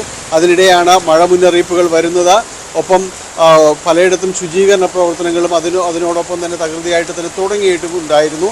എന്തായാലും അതിൻ്റെ എല്ലാം ഒരു പാതി വഴിയിലാണ് ഈ ഒരു മഴ എത്തുന്നത് എന്ന കാര്യത്തിൽ സംശയമൊന്നുമില്ല. അതിൻ്റെ രൂക്ഷത എത്രത്തോളം ഉണ്ട് എന്നത് വരും മണിക്കൂറുകളിൽ നമുക്ക് അറിയാനായിട്ട് സാധിക്കും. എന്തായാലും നല്ല ശക്തമായൊരു മഴ തുടരുകയാണ് കൊച്ചിയിൽ ഇപ്പോൾ. കൊച്ചിയിലും ശക്തമായ മഴയാണ് തുടരുന്നത്. ഇപ്പോൾ ഇടുക്കിയിലെ വിവരങ്ങളുമായി പ്രിൻസ് ജെയിംസ് ചേരും. പ്രിൻസ്, ഇടുക്കിയിലെ സാഹചര്യം എങ്ങനെയാണ്? പാർവതി, ഇന്ന് പുലർച്ചെ മുതൽ ഇടുക്കിയിൽ പ്രത്യേകിച്ചും ഹൈറേഞ്ചിൽ അതിശക്തമായ മഴ പെയ്യുന്ന സാഹചര്യമാണുള്ളത്. കഴിഞ്ഞ ദിവസങ്ങളിലൊക്കെ മഴയുണ്ടായിരുന്നെങ്കിലും ഇന്ന് പുലർച്ചെ മുതൽ അതിശക്തമായ രീതിയിലേക്ക് മഴ മാറിയിരിക്കുന്നു. ഇപ്പോൾ നേരിയ കുറവുണ്ടെങ്കിൽ പോലും പ്രത്യേകിച്ചും ഹൈറേഞ്ചിലെ തമിഴ്നാട് അതിർത്തി മേഖലകളിലൊക്കെ ശക്തമായ മഴ തൊട്ടുന്ന സാഹചര്യം കൂടിയുണ്ട്. എന്തായാലും മണ്ണിടിച്ചിൽ ഭീതിയൊക്കെ നിലനിൽക്കുന്ന ഒരു സാഹചര്യമാണുള്ളത്. അതുകൊണ്ട് തന്നെ ജില്ലാ ഭരണകൂടം ശക്തമായ മുന്നറിയിപ്പ് നൽകിയിരിക്കുന്നു. ഒപ്പം എല്ലാ താലൂക്കുകളിലും കൺട്രോൾ റൂമുകൾ തീർന്നുള്ള ഒരു ഏകോപനവും ജില്ലാ ഭരണകൂടം നടത്തുന്നുണ്ട്. ഒപ്പം ജില്ലയിലേക്ക് എത്തുന്ന ടൂറിസ്റ്റുകൾക്കുള്ള ആവശ്യമായ നിർദ്ദേശങ്ങളും ജീപ്പ് സഫാരി അടക്കമുള്ള ട്രെക്കിംഗ് നടപടികളൊക്കെ നിർത്തിവെച്ചിരിക്കുന്ന സാഹചര്യം കൂടി ജില്ലയിലുണ്ട്. ഒപ്പം മഴയ്ക്കൊപ്പം കനത്ത മൂടൽ മഞ്ഞും വിവിധ മേഖല അനുഭവപ്പെടുന്നുണ്ട്. പ്രത്യേകിച്ചും മൂന്നാറിനോട് സമീപ പ്രദേശങ്ങളിലും തോട്ടം മേഖലകളിലുമൊക്കെ മൂടൽ മഞ്ഞ് അനുഭവപ്പെടുന്നതും വാഹന ഗതാഗതത്തെയും തടസ്സം സൃഷ്ടിക്കുന്നുണ്ട്. പ്രത്യേകിച്ചും റോഡിനെ കുറിച്ച് വലിയ പരിചയമില്ലാത്ത മറ്റു ജില്ലകളിൽ നിന്നും മറ്റു സംസ്ഥാനങ്ങളിൽ നിന്നൊക്കെ വരുന്നവരൊക്കെ അപകടത്തിൽപ്പെടാനുള്ള സാഹചര്യം, ചെറിയ തോതിലുള്ള അപകടങ്ങളൊക്കെ ഉണ്ടാകുന്ന ഒരു സാഹചര്യം കൂടിയുണ്ട്. അതുകൊണ്ട് തന്നെ ഗതാഗതം നടത്തുമ്പോഴൊക്കെ ജാഗ്രത പുലർത്തണമെന്നുള്ള നിർദ്ദേശവും ജില്ലാ ഭരണകൂടം നൽകുന്നുണ്ട്. ഒപ്പം ഖനന പ്രവർത്തനങ്ങൾക്കൊക്കെയുള്ള ഒരു നിയന്ത്രണം ജില്ലയിൽ തുടരുകയാണ്. കനത്ത മഴ തുടരുന്ന സാഹചര്യത്തിൽ എല്ലാവിധ നിയന്ത്രണങ്ങളും നിലയിൽ തുടരുകയാണ്. പാർവതി, ഇടുക്കിയിൽ മലയോരത്ത് ജാഗ്രതാ നിർദ്ദേശമുണ്ട്. പലയിടത്തും മണ്ണിടിച്ചിലിനുള്ള സാധ്യതയുണ്ട്. വിനോദസഞ്ചാരികൾക്കും രാത്രി യാത്രാ നിരോധനം ഏർപ്പെടുത്തിയിട്ടുണ്ട്. ജീപ്പ് സഫാരിക്കും ട്രക്കിങ്ങിനും നിരോധനമുണ്ട്. വിവരങ്ങൾ നൽകിയത് പ്രിൻസ് ജെയിംസ്. കോട്ടയത്ത് നിന്ന് ശ്രീജിത്ത് ഉണ്ട്. ശ്രീജിത്ത്, കോട്ടയത്തെ സ്ഥിതി എങ്ങനെയാണ്? കോട്ടയത്തെ സംബന്ധിച്ച് മഴ തുടരുന്ന ഒരു സാഹചര്യം തന്നെയാണ് ഇന്നലെ രാത്രി ഉൾപ്പെടെ ഉണ്ടായിരുന്നത്. ഇന്നലെ പകൽ പക്ഷേ കാര്യമായ മഴ ഉണ്ടായിരുന്നില്ല. വൈകുന്നേരത്തോടു കൂടിയാണ് ഈ ഇടുക്കി ജില്ലയുമായി അതിർത്തി പങ്കിടുന്ന പ്രദേശങ്ങൾ, അതായത് കാഞ്ഞിരപ്പള്ളി, മീനച്ചിൽ താലൂക്കിന്റെ കിഴക്കൻ മേഖല, ഈരാറ്റുപേട്ട, കൂട്ടിക്കൽ, പൂഞ്ഞാർ പോലെയുള്ള പല മേഖലകളിലും മഴ പെയ്തത്. അതിനിപ്പുറത്തേക്ക് ഇന്നലെ പകൽ ഈ കോട്ടയം ഉൾപ്പെടെയുള്ള മേഖലയിൽ ഏതാണ്ട് നല്ല വെയിൽ തന്നെ അനുഭവപ്പെടുന്ന ഒരു കാഴ്ചയാണ് നമുക്ക് കാണാൻ കാണാൻ സാധിച്ചത്. പക്ഷേ ഇന്നലെ വൈകുന്നേരത്തോടുകൂടി ഈ കോട്ടയത്ത് ഉൾപ്പെടെ മഴ പെയ്തില്ലെങ്കിൽ ഈ കിഴക്കൻ മേഖലയിൽ മഴ പെയ്തു. രാത്രി വൈകിയും പലയിടത്തും ശക്തമായ മഴ പെയ്തു എന്നാണ് നമുക്ക് അറിയാൻ സാധിക്കുന്നത്. ഇവിടെ നിന്നും കാര്യമായ അപകടങ്ങളോ അത്തരം സംഭവങ്ങളോ ഒന്നും തന്നെ റിപ്പോർട്ട് ചെയ്തിട്ടില്ല. ഇതുവരെയും നദികളിൽ മുന്നറിയിപ്പ് നിലയിലേക്ക് പോലും വെള്ളം എത്തിയിട്ടില്ല എന്നും അറിയാൻ സാധിക്കുന്നുണ്ട്. അതായത് സാധാരണഗതിയിൽ ഒരു റെഡ് അലർട്ടിൻ്റെതായ തുടർച്ചയായ മഴ ഇപ്പോഴും പെയ്യുന്നില്ല എന്നുള്ളത് തന്നെയാണ് എടുത്ത് പറയാൻ സാധിക്കുന്നത്. ഈ കാര്യമായി മറ്റെവിടെങ്കിലും ഒരിടത്ത് ഈ മണ്ണിടിച്ചിൽ ഭീതിയെ തുടർന്ന് ഒരു കുടുംബത്തെ മാറ്റി പാർപ്പിച്ചതൊഴിച്ചാൽ ബാക്കി എവിടെയും ദുരിതാശ്വാസ ക്യാമ്പുകളോ ഒന്നും തന്നെ തുടങ്ങേണ്ട സ്ഥിതിയിലേക്കും കാര്യങ്ങൾ എത്തിയിട്ടില്ല. എന്തായാലും ഈ അപകട സാധ്യതയൊക്കെ പലതും മുന്നിൽ കണ്ടുകൊണ്ട് കൺട്രോൾ റൂമുകൾ മറ്റും ഈ റെഡ് അലർട്ടിന്റെ ഭാഗമായി തന്നെ ജില്ലാ ഭരണകൂടം തുറന്നിട്ടുണ്ട്. ഈ ഖനന പ്രവർത്തനങ്ങൾ നിർത്തിവെക്കാനുള്ള തീരുമാനവും തുടരുകയാണ്. ഈ മാർമല അരുവിയിലേക്ക് തീക്കോയി മാർമല അരുവിയിലേക്ക് ഉള്ള സഞ്ചാരികളുടെ യാത്രയ്ക്ക് ഒരു നിയന്ത്രണം ഏർപ്പെടുത്തിയിട്ടുണ്ട്. ജില്ലാ കളക്ടർ ഇടപെട്ടാണ് അവിടേക്കുള്ള യാത്ര നിരോധിച്ചിരിക്കുന്നത്. മറ്റ് മഴ ഉണ്ടെങ്കിലും കാര്യമായ പ്രശ്നങ്ങളൊന്നുമില്ലാതെ കോട്ടയം ജില്ലയിൽ കാര്യങ്ങൾ തുടരുകയാണ്. കോട്ടയത്തും ശക്തമായ മഴയുണ്ടെങ്കിലും കാര്യമായ പ്രശ്നങ്ങളില്ലെന്നാണ് ശ്രീജിത്ത് റിപ്പോർട്ട് ചെയ്യുന്നത്. പത്തനംതിട്ടയിലെ സ്ഥിതി പറയാൻ ശശി നാരായണനുണ്ട്. ശശി, മലയോര മേഖലയിലടക്കം ശക്തമായ മഴയാണോ? എന്തൊക്കെയാണ് ജില്ലാ ഭരണകൂടം ഏർപ്പെടുത്തിയിട്ടുള്ള ക്രമീകരണങ്ങൾ? പാർവതി, പത്തനംതിട്ട ജില്ലയിലെ ശക്തമായ മഴ തുടരുകയാണ്. എന്നാൽ രാത്രി തുടങ്ങിയ മഴ ഇപ്പോഴും ശമനമില്ലാതെ തുടരുകയാണ്. എന്തായാലും മലയോര മേഖലയിലാണ് കൂടുതൽ മഴ ശക്തമായിട്ടുള്ളത്. നഗരപ്രദേശങ്ങളിൽ അത്ര ഇല്ലെങ്കിൽ തന്നെ മഴ ഇന്നലെ മുതലുള്ള മഴ ഇപ്പോഴും ശക്തമായ രീതിയിൽ തന്നെ എല്ലാ സ്ഥലങ്ങളിലും ലഭിക്കുന്നുണ്ടെന്നുള്ള വിവരമാണ് നമുക്ക് അറിയാം. പക്ഷെ നാശനഷ്ടങ്ങളൊന്നും തന്നെ ഇതുവരെ റിപ്പോർട്ട് ചെയ്തിട്ടില്ല. നദികളുടെ ജലനിരപ്പും കാര്യമായ രീതിയിൽ ഉയർന്നിട്ടില്ല. പക്ഷേ ജില്ലയിലെ ഒരു അപകട സാധ്യത മുന്നിൽ കണ്ടുകൊണ്ട്, അതായത് പ്രളയബാധിത ജില്ല എന്ന നിലയ്ക്ക് തന്നെ ജില്ലാ ഭരണകൂടം റെഡ് അലർട്ട് പ്രഖ്യാപിച്ചിട്ട് പശ്ചാത്തലത്തിൽ 44ഓളം ക്യാമ്പുകൾ ജില്ലയിൽ സജ്ജമാക്കിയിട്ടുണ്ട്. പക്ഷേ ആ ക്യാമ്പിലേക്കൊന്നും ആളുകളെ മാറ്റുന്ന സാഹചര്യം ഉണ്ടായിട്ടില്ല. മലയോര മേഖലയാണ് കൂടുതലും ഉള്ളത്.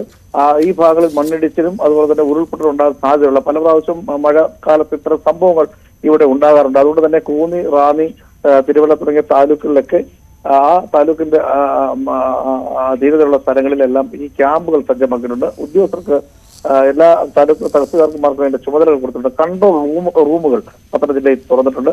എന്തായാലും അവധി പ്രവേശിച്ച ഉദ്യോഗസ്ഥരെയൊക്കെ തിരിച്ചു വിളിച്ചിട്ടുണ്ട്. എന്തായാലും മഴക്കാലമായതുകൊണ്ട് റെഡ് അലർട്ട് പ്രഖ്യാപിച്ച പശ്ചാത്തലത്തിലാണ് ഇത്തരത്തിൽ അവധിയിൽ പ്രവേശിച്ച ഉദ്യോഗസ്ഥരെയും തിരിച്ച് കളക്ടർ വിളിച്ചിട്ടുള്ളത്.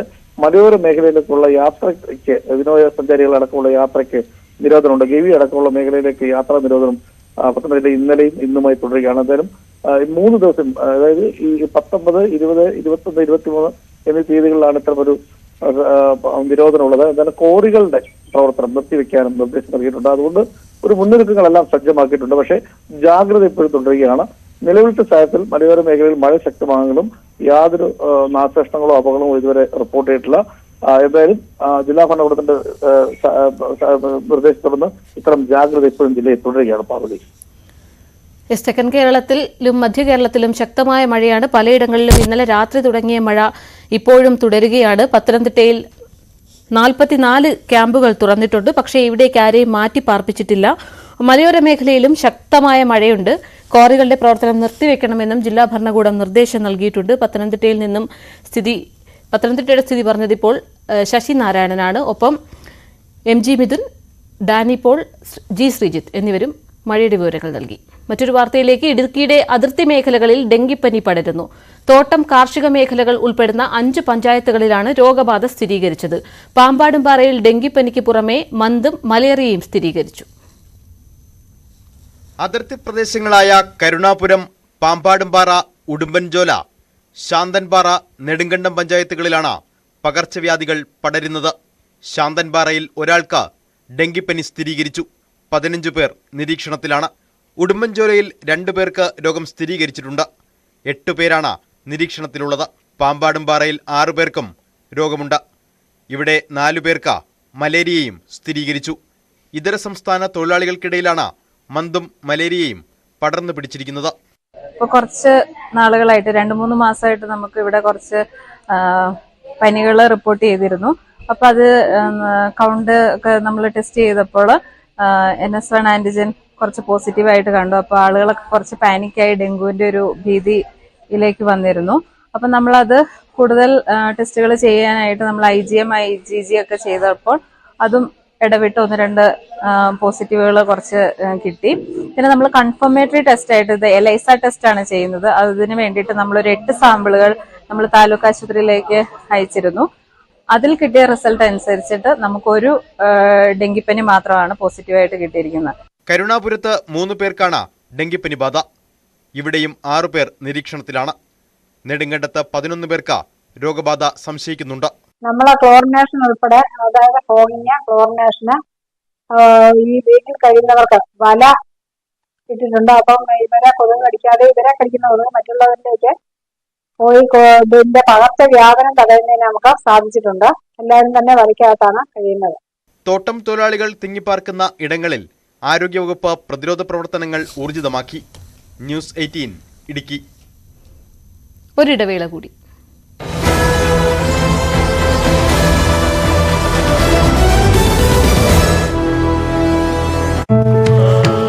ഇറാൻ വൃത്തങ്ങൾ ഏതെങ്കിലും തരത്തിൽ ഉള്ള വിവരങ്ങൾ ഇതുമായി ബന്ധപ്പെട്ട് നൽകുന്നുണ്ടോ? എന്തുകൊണ്ട് ഈ അപകടം സംഭവിച്ചു? എന്താണ് ഹെലികോപ്റ്ററിന് തകരാറ് പറ്റിയതാണോ? എന്താണ് സംഭവിച്ചത് എന്നുള്ളത്? ഇതുവരെ മോശം കാലാവസ്ഥ കാരണമാണ് ഹെലികോപ്റ്റർ ഇത്തരത്തിൽ അവിടെ ഹാർഡ് ലാൻഡിംഗ് നടത്തേണ്ടി വന്നത് എന്നാണ് നമുക്ക് ഔദ്യോഗികമായി അറിയിച്ചിട്ടുള്ളത്. പക്ഷേ അട്ടിമറി അടക്കമുള്ള സാധ്യതകളിലേക്ക് ഇത് നീങ്ങുന്നുണ്ടോ എന്ന കാര്യം സംശയിക്കത്തക്ക വിധത്തിൽ ഇനിയും കൂടുതൽ വിവരങ്ങൾ പുറത്തു വരേണ്ടതുണ്ട്. അതിന് കാരണം നമുക്കറിയാം, അവിടുത്തെ ഇറാനിലും മറ്റും ഉണ്ടാകുന്ന യുദ്ധ സമാനമായ സാഹചര്യം, നിരവധി രാജ്യങ്ങളുമായുള്ള വിവിധങ്ങളായ വിഷയങ്ങളുണ്ട്. ഒരുപക്ഷെ ആ തരത്തിൽ അമേരിക്ക അടക്കമുള്ള ആളുകൾ ഈ വിഷയത്തിൽ ഇറാനുമായി ബന്ധപ്പെട്ട് പലവിധ കാര്യങ്ങളിലും ലോകക്രമത്തിൽ തന്നെ തെറ്റി നിൽക്കുന്ന പശ്ചാത്തലം ഇതിനോട് ചേർത്ത് വായിക്കേണ്ട സാഹചര്യമുണ്ട്. പക്ഷെ അതൊക്കെ ഇതുവരെ ഔദ്യോഗികമായി സ്ഥിരീകരിക്കപ്പെട്ടില്ല. ഇപ്പോൾ ആദ്യത്തെ ശ്രമം ഈ പ്രസിഡന്റിന്റെ ഹെലികോപ്റ്റർ എവിടെയാണ് എന്നത് സംബന്ധിച്ച് അത് കണ്ടെത്താനുള്ള തീവ്രമായ നീക്കങ്ങൾ തന്നെയാണ്. ഒരുപക്ഷെ അതിനുശേഷമായിരിക്കും ഇറാൻ മറ്റു കാര്യങ്ങളിലേക്ക് കടക്കുക എന്നുള്ളതാണ്. രക്ഷാ സംഘങ്ങൾ 20 സംഘങ്ങളായി തിരിഞ്ഞാണ് ഈ പ്രധാനപ്പെട്ട സ്ഥലത്തേക്ക് എത്താനുള്ള നീക്കങ്ങൾ നടത്തുന്നത്. നേരത്തെ പറഞ്ഞതുപോലെ ആര്യ, ഈ പ്രദേശം പർവ്വതനിരകൾ നിറഞ്ഞ ഒരു പ്രദേശമാണ്. അവിടെ കാടുകളുണ്ട്, മോശം കാലാവസ്ഥ, ശക്തമായ മഴ അവിടെ കഴിഞ്ഞ കുറേ ദിവസങ്ങളായി രേഖപ്പെടുത്തുന്ന പശ്ചാത്തലമുണ്ട്, നദികളുടെ സാഹചര്യമുണ്ട്. അങ്ങനെ ഇത് ഈ രക്ഷാ ദൗത്യത്തിന് സംഘങ്ങൾക്ക് എത്താൻ പറ്റാത്ത ഒരു പശ്ചാത്തലം, അവിടുത്തെ ഭൂപ്രകൃതിയുടെ പ്രത്യേകതകൾ കൊണ്ട് തന്നെയാണ് ഇത് എന്ന് മനസ്സിലാകുന്നത്. പക്ഷേ ഈ പ്രധാനപ്പെട്ട ലോകരാജ്യങ്ങൾ, റഷ്യ അടക്കം അതിനൂതന സാങ്കേതിക സംവിധാനമുള്ള ലോകരാജ്യങ്ങളുടെ സഹായം ഉണ്ടായിട്ട് പോലും ഇവിടേക്ക് എത്താൻ സാധിക്കുന്നില്ല എന്നുള്ളത് തന്നെയാണ് ആശങ്കാജനകമായി തീരുന്നത്. അത് ഏതെങ്കിലും തരത്തിൽ പരിഹരിക്കാനുള്ള ശ്രമങ്ങൾ ഇപ്പോൾ അത് തീവ്രമായി നടത്തിക്കൊണ്ടിരിക്കുകയാണ്. സ്വാഭാവികമായും എത്രയും പെട്ടെന്ന് നമുക്ക് ശുഭകരമായ ഒരു വാർത്ത ലഭിക്കും എന്ന് തന്നെയാണ് ഇറാനും പ്രതീക്ഷിക്കുന്നത്. ലോകരാജ്യങ്ങളും അത്തരത്തിലാണ്. ഏതായാലും പ്രാർത്ഥനാ ചടങ്ങുകൾ അവിടെ പുരോഗമിച്ചുകൊണ്ടിരിക്കുന്നു. രക്ഷാ ദൗത്യം അത് അതിൻ്റെ ഏതാണ്ട് നിർണായക ഘട്ടത്തിലേക്ക് കടക്കുന്നു. പക്ഷേ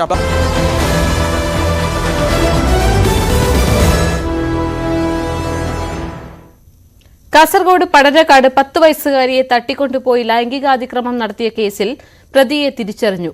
കുടക് സ്വദേശിയായ പ്രതി കസ്റ്റഡിയിലായെന്നാണ് സൂചന. KV ബൈജു ഉണ്ട് കാസർഗോഡ് നിന്നും. ബൈജു, പോലീസ് എന്താണ് ഇക്കാര്യത്തിൽ പറയുന്നത്?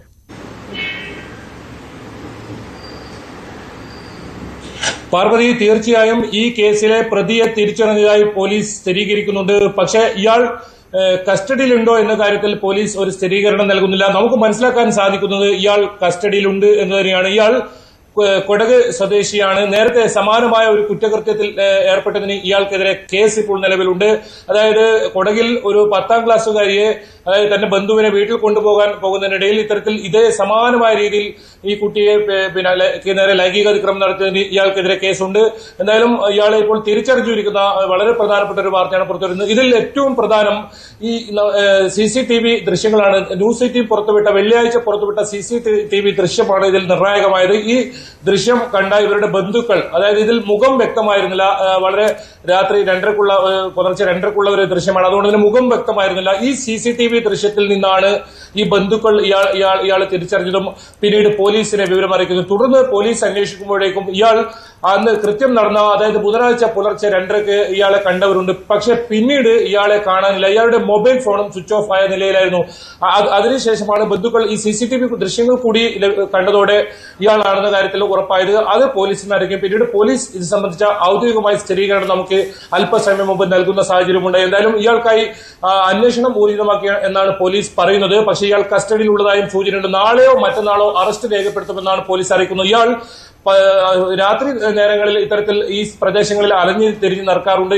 പ്രധാനമായും തേങ്ങ മോഷണമാണ് ഇയാളുടെ പരിപാടി. മാത്രമല്ല കഴിഞ്ഞ ഒരു 5 ദിവസം മുമ്പ് ഒരു വീട്ടിൽ കയറി ആഭരണങ്ങൾ കവർച്ച ചെയ്തിരുന്നു. ഇതേ മുൻവശത്ത് വാതിൽ കൂടി കയറി ആഭരണം കവർച്ച ചെയ്തതിനു ശേഷം പുറകുവശത്തെ വാതിൽ കൂടി പുറത്തു പോയായിരുന്നു. പക്ഷേ ഇത് മുക്കുബണ്ഡമായതുകൊണ്ട് ഇതിൽ പരാതി നൽകിയിരുന്നില്ല എന്നാണ് പോലീസ് പറയുന്നത്.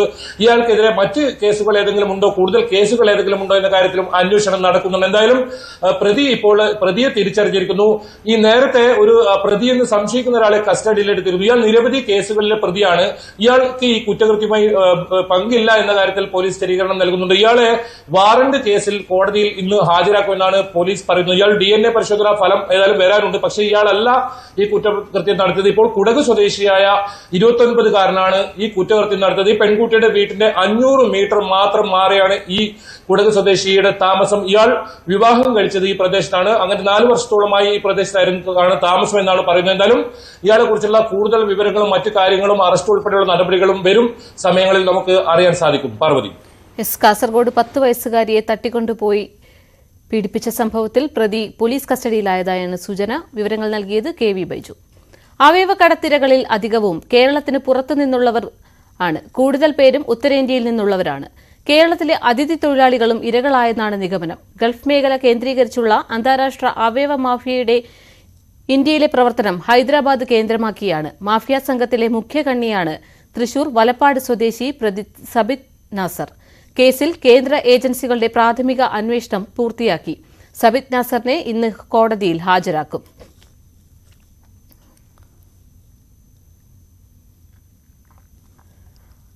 അവയവക്കടത്തിരകളിൽ കൂടുതലും കേരളത്തിന് പുറത്തുനിന്നുള്ളവർ ആണെന്നാണ് പുറത്തുവരുന്ന റിപ്പോർട്ടുകൾ. ഉത്തരേന്ത്യയിൽ നിന്നുള്ളവരാണ് കൂടുതലും ഈ അവയവക്കടത്തിന് ഇരകളായിട്ടുള്ളവർ. കേരളത്തിലെത്തിയ അതിഥി തൊഴിലാളികളും ഇരകളായെന്നാണ് നിഗമനം. ഇപ്പോൾ ഡാനി പോളുണ്ട് വാർത്തയുടെ വിശദാംശങ്ങൾ നൽകാൻ. ഡാനി, കഴിഞ്ഞ ദിവസമാണ് കേസിലെ മുഖ്യപ്രതി പിടിയിലായത്.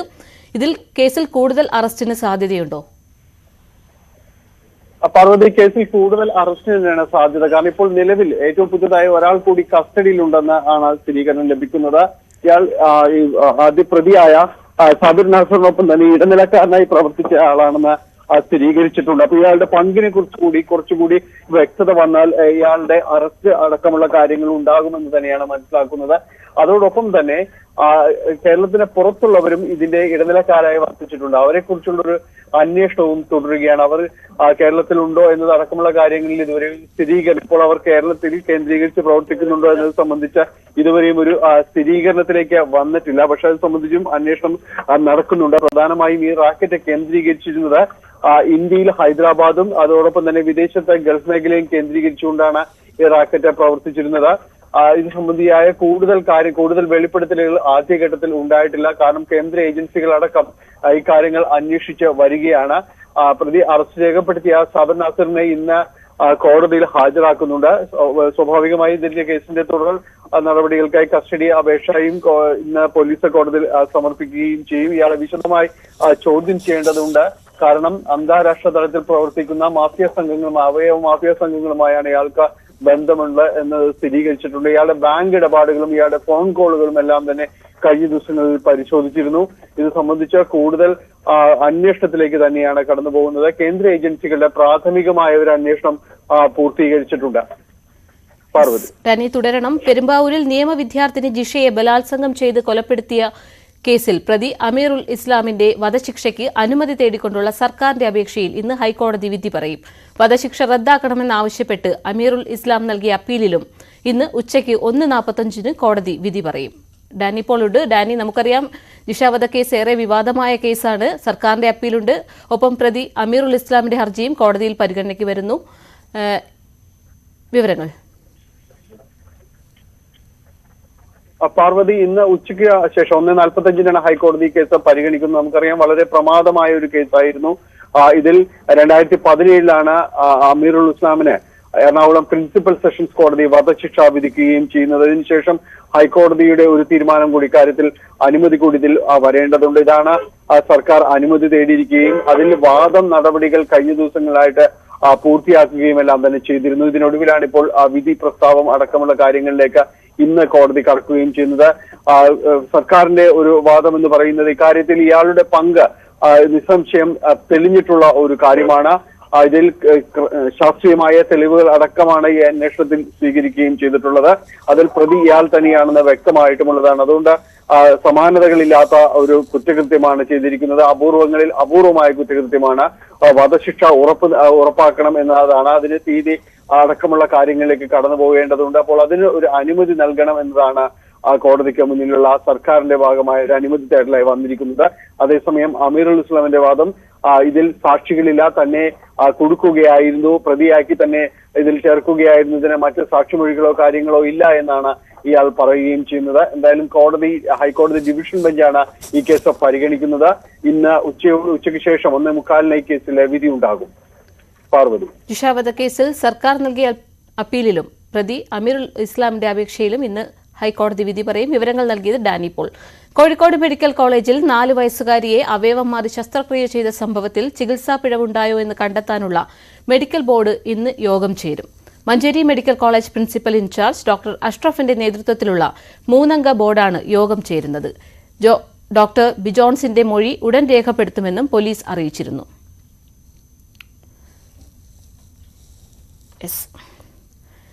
കോഴിക്കോട് മെഡിക്കൽ കോളേജിൽ 4 വയസ്സുകാരിയെ അവയവം മാറി ശസ്ത്രക്രിയ ചെയ്ത സംഭവം ഏറെ വിവാദമായിരുന്നു. ഇതിൽ ചികിത്സാ പിഴവുണ്ടായെന്ന് കണ്ടെത്താനുള്ള മെഡിക്കൽ ബോർഡ് ആണ് ഇന്ന് യോഗം ചേരുന്നത്. അനീഷുണ്ട്.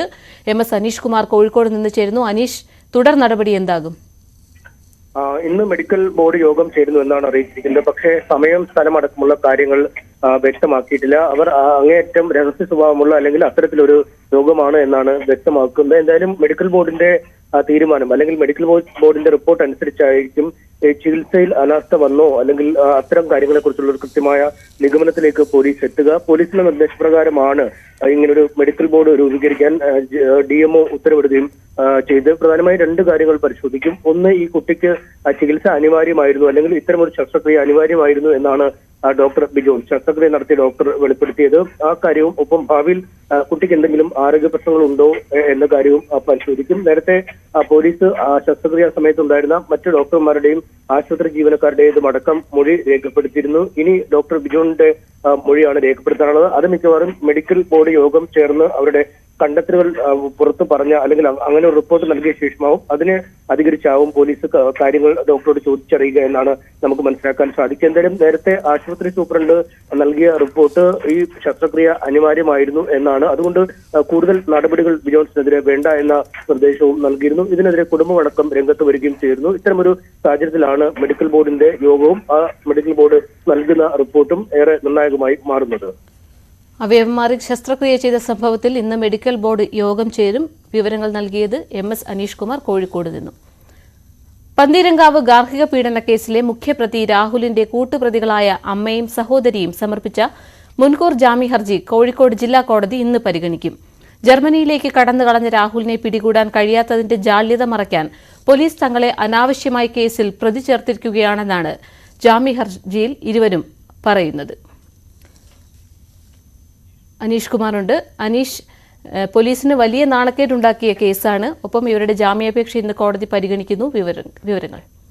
തീർച്ചയായും പ്രതികൾ മുൻകൂർ ജാമ്യ ഹർജിയിൽ പറഞ്ഞിരിക്കുന്നത് പരാതിക്കാരി ആദ്യം പന്തീരങ്കാവ് പോലീസ് സ്റ്റേഷനിൽ നൽകിയ പരാതിയിൽ തങ്ങളുടെ പേരുകളില്ല, തങ്ങളെക്കുറിച്ചുള്ള പരാമർശങ്ങൾ പോലുമില്ല. ഇതിനുശേഷം ഈ യുവതിയും കുടുംബവും പലപ്പോഴായി മാധ്യമങ്ങളിലൂടെ പല വെളിപ്പെടുത്തലുകൾ നടത്തുകയും ചെയ്തു. ആ സമയത്തൊന്നും ഈ അമ്മ അല്ലെങ്കിൽ സഹോദരി ഈ കുറ്റകൃത്യത്തിൽ ഉൾപ്പെട്ടു എന്ന യാതൊരു കാര്യവും വ്യക്തമാക്കിയിരുന്നില്ല. എന്നാൽ പിന്നീട് ഈ കേസെടുക്കുകയും പ്രതി നാട് വിട്ടുപോവുകയും ചെയ്ത ഒരു സാഹചര്യമുണ്ടായി. ഈ സാഹചര്യത്തിലാണ് സമ്മർദ്ദം ചെലുത്തുന്നതിനും ഒപ്പം പോലീസിന് ഈ പ്രതി നാട് വിട്ടുപോയതിനുള്ള ജാള്യത മറയ്ക്കുന്നതിനുമാണ് തങ്ങളെ ഈ കേസിൽ പ്രതി ചേർത്തിരിക്കുന്നതെന്നാണ് അമ്മയും സഹോദരിയും പറയുന്നത്. ഇവരുടെ അടച്ചിട്ട കിടപ്പുമുറിയിൽ എന്തൊക്കെ സംഭവങ്ങൾ നടന്നു, അല്ലെങ്കിൽ അവർ തമ്മിൽ സംഘർഷമുണ്ടായോ എന്ന കാര്യത്തെക്കുറിച്ചൊന്നും തങ്ങൾക്കറിയില്ല. പിന്നീട് എല്ലാവരും അറിഞ്ഞ പോലെ തന്നെയാണ് തങ്ങളും ഈ കാര്യങ്ങൾ അറിഞ്ഞത്. സ്ത്രീധന ആവശ്യപ്പെട്ട് ഒരു തരത്തിലുമുള്ള പീഡനം ഈ യുവതിക്ക് തങ്ങളുടെ ഭാഗത്തൊന്നും ഏൽക്കേണ്ടി വന്നില്ല. തങ്ങളോട് വളരെ പരിമിതമായി മാത്രമാണ് ഈ യുവതി സംസാരിച്ചിരുന്നത് എന്ന് പോലും അവർ പറയുന്നുണ്ട്. എന്തായാലും ഇക്കാര്യങ്ങളൊക്കെ ചൂണ്ടിക്കാട്ടിയാണ് ഹർജി നൽകിയിരിക്കുന്നത്. നിലവിൽ കോഴിക്കോട് മെഡിക്കൽ കോളേജ് ആശുപത്രിയിൽ ചികിത്സയിലാണ്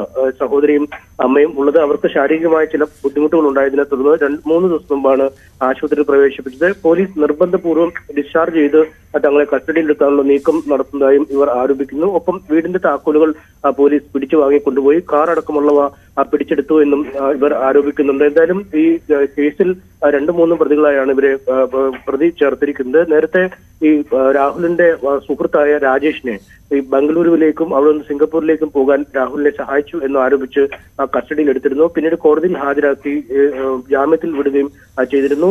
ഇത്തരത്തിലടക്കം നടപടികൾ മുന്നോട്ട് പോകുമ്പോഴാണ് അമ്മയും സഹോദരിയും ഈ കേസിൽ പ്രതി ചേർത്തിരിക്കുന്നത്. എന്തായാലും ഈ കോടതിയുടെ ഉത്തരവ് എന്താണോ അത് ഈ കേസിൽ വളരെ നിർണായകമായി മാറും. പാർവതി, പന്തീരക്കാവ് പീഡനക്കേസിൽ പ്രതി രാഹുലിന്റെ കൂട്ടുപ്രതികളായ അമ്മയും സഹോദരിയും സമർപ്പിച്ച മുൻകൂർ ജാമ്യാപേക്ഷ കോഴിക്കോട് ജില്ലാ കോടതി ഇന്ന് പരിഗണിക്കും. വിവരങ്ങൾ നൽകിയത് MS അനീഷ് കുമാർ, കോഴിക്കോട് നിന്നും. കൊച്ചിയിൽ ലഹരിമരുന്നുമായി മോഡൽ പിടിയിലായ കേസിൽ അന്വേഷണം ബംഗളൂരുവിലേക്കും വ്യാപിപ്പിക്കും. ഭായി, ബോസ് എന്നിവർക്കായി തിരച്ചിൽ ഊർജിതമാക്കിയിരിക്കുകയാണ് പോലീസ്. കൊച്ചിയിലെ ലഹരിമരുന്ന് ശൃംഖല നിയന്ത്രിക്കുന്നത് ഭായി എന്ന ആളാണെന്നും പോലീസ് കണ്ടെത്തിയിട്ടുണ്ട്. വിവരങ്ങളുമായി ടോം കുര്യാക്കോസ് ഉണ്ട്. ടോം, അന്വേഷണം കൂടുതൽ ഇടത്തേക്ക് വ്യാപിപ്പിക്കുന്നു. വിവരങ്ങൾ.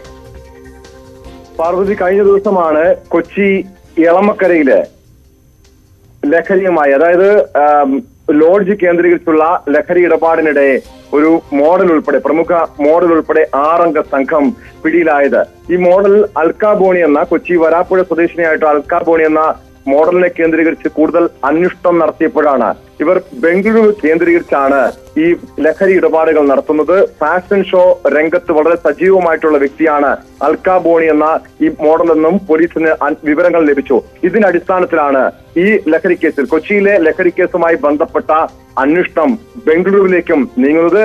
അതിൽ പ്രധാനപ്പെട്ട 2 പേരിലേക്കാണ് ഇപ്പോൾ പോലീസ് അന്വേഷണം ഊർജിതമാക്കിയിരിക്കുന്നത്. അതായത് ബോസ്, ഭായ് എന്ന് വിളിക്കുന്ന 2 പേരാണ് ഈ ലഹരി ഇടപാടുകൾക്ക് പിന്നിൽ. ഇവരാണ് ഈ ലഹരി ഇടപാടിന്റെ റാക്കറ്റിന്റെ പ്രധാനികളെന്ന കൃത്യമായ വിവരങ്ങൾ ലഭിച്ചിട്ടുണ്ട്. അതായത് ഈ അൽക്കാബോണി ഉൾപ്പെടെയുള്ളവരുടെ സമൂഹ മാധ്യമങ്ങൾ പരിശോധിച്ചപ്പോഴാണ് ഇതുവഴിയാണ് ഇടപാടുകൾ നടക്കുന്നത്. ഈ ബോസ്, ഭായ് എന്നീ പേരുകളിൽ അറിയപ്പെടുന്ന 2 പേരാണ് ഇവർക്ക് ലഹരി വസ്തുക്കൾ നൽകുന്നത് എന്ന് അന്വേഷണത്തിൽ വ്യക്തമായിട്ടുണ്ട്. ഇതിൽ പ്രധാനപ്പെട്ട കാര്യം, ബംഗളൂരു കേന്ദ്രീകരിച്ചുള്ള ഒരു ഫാഷൻ ഷോ കമ്പനിയാണ് ഇതിന് പിന്നിൽ. ഇവർക്കും അതോടൊപ്പം കൊച്ചിയിലെ ഒരു ഫാഷൻ ഷോ കമ്പനിക്കും ഒരു മോഡലിംഗ് കമ്പനിക്കും ഇതിൽ ബന്ധമുണ്ട് എന്ന കൃത്യമായ ചില സൂചനകൾ അന്വേഷണ സംഘത്തിന് ലഭിച്ചിട്ടുണ്ട്. അതുകൊണ്ട് തന്നെ ഇവരുടെ ഈ പിടിയിലായ 6 അംഗ സംഘത്തിന്റെ സമൂഹ മാധ്യമ അക്കൗണ്ടുകൾ പരിശോധിക്കുന്നുണ്ട്, ഇതുവഴിയുള്ള ഇടപാടുകൾ പരിശോധിക്കുന്നുണ്ട്. അതോടൊപ്പം ഇവർ നൽകിയിരിക്കുന്ന മൊഴിയുടെ അടിസ്ഥാനത്തിലാണ് ഈ ബോസ്, ഭായ് എന്നിവരെ കേന്ദ്രീകരിച്ചുള്ള അന്വേഷണം നടക്കുന്നത്. ഈ പേരുകൾ അന്വേഷണം വഴിതെറ്റിക്കാനായി ഇവർ പറയുന്നതാണോ എന്ന് പോലീസിന് സംശയമുണ്ട്. എന്തായാലും ഈ കൊച്ചിയിലെ ലഹരി കേസുമായി ബന്ധപ്പെട്ട അന്വേഷണം മോഡലിംഗ് രംഗത്തേക്ക് കൂടി നീങ്ങുകയാണ്. കൊച്ചി, ബംഗളൂരു കേന്ദ്രീകരിച്ചുള്ള മോഡലിംഗ് കമ്പനികൾ അതിലേക്കാണ് പ്രധാനമായും അന്വേഷണം നീങ്ങുന്നത്. ഇതുമായി ബന്ധപ്പെട്ട് വരും ദിവസങ്ങളിൽ കൂടുതൽ പേരെ ചോദ്യം ചെയ്യുമെന്നും കൂടുതൽ അറസ്റ്റ് ഉണ്ടാകുമെന്നുള്ള സൂചനകളും പുറത്തു വന്നിട്ടുണ്ട്. കഴിഞ്ഞ ദിവസം കൊച്ചി എളമക്കരയിലെ ലോഡ്ജിൽ നടത്തിയ പരിശോധനയിലാണ് കൊക്കൈൻ, മെത്തഫിറ്റമിൻ, കഞ്ചാവ് ഉൾപ്പെടെയുള്ള മാരക ലഹരി മരുന്നുകളുമായി 6 അംഗ സംഘം മോഡൽ അൽക്കാബോണി ഉൾപ്പെടെയുള്ള 6 അംഗ സംഘം. കൊച്ചിയിലെ ലഹരി മരുന്ന് കേസിൽ അന്വേഷണം ബംഗളൂരുവിലേക്ക് വ്യാപിപ്പിക്കുകയാണ്. വിവരങ്ങൾ നൽകിയത് കൊച്ചിയിൽ നിന്നും ടോം കുര്യാക്കോസ്. കരിപ്പൂരിൽ നിന്നുള്ള ആദ്യ ഹജ്ജ് സംഘം അർദ്ധരാത്രി പുറപ്പെടും. 166 പേരാണ് ആദ്യ സംഘത്തിൽ ജിദ്ദയിലേക്ക് തിരിക്കുക. ഹജ്ജ് ക്യാമ്പിന് ഇന്ന് കരിപ്പൂരിൽ തുടക്കമാകും. ജൂൺ 9 വരെയാണ് കോഴിക്കോട് എംബാർക്കേഷനിലെ ഹജ്ജ് ക്യാമ്പ്.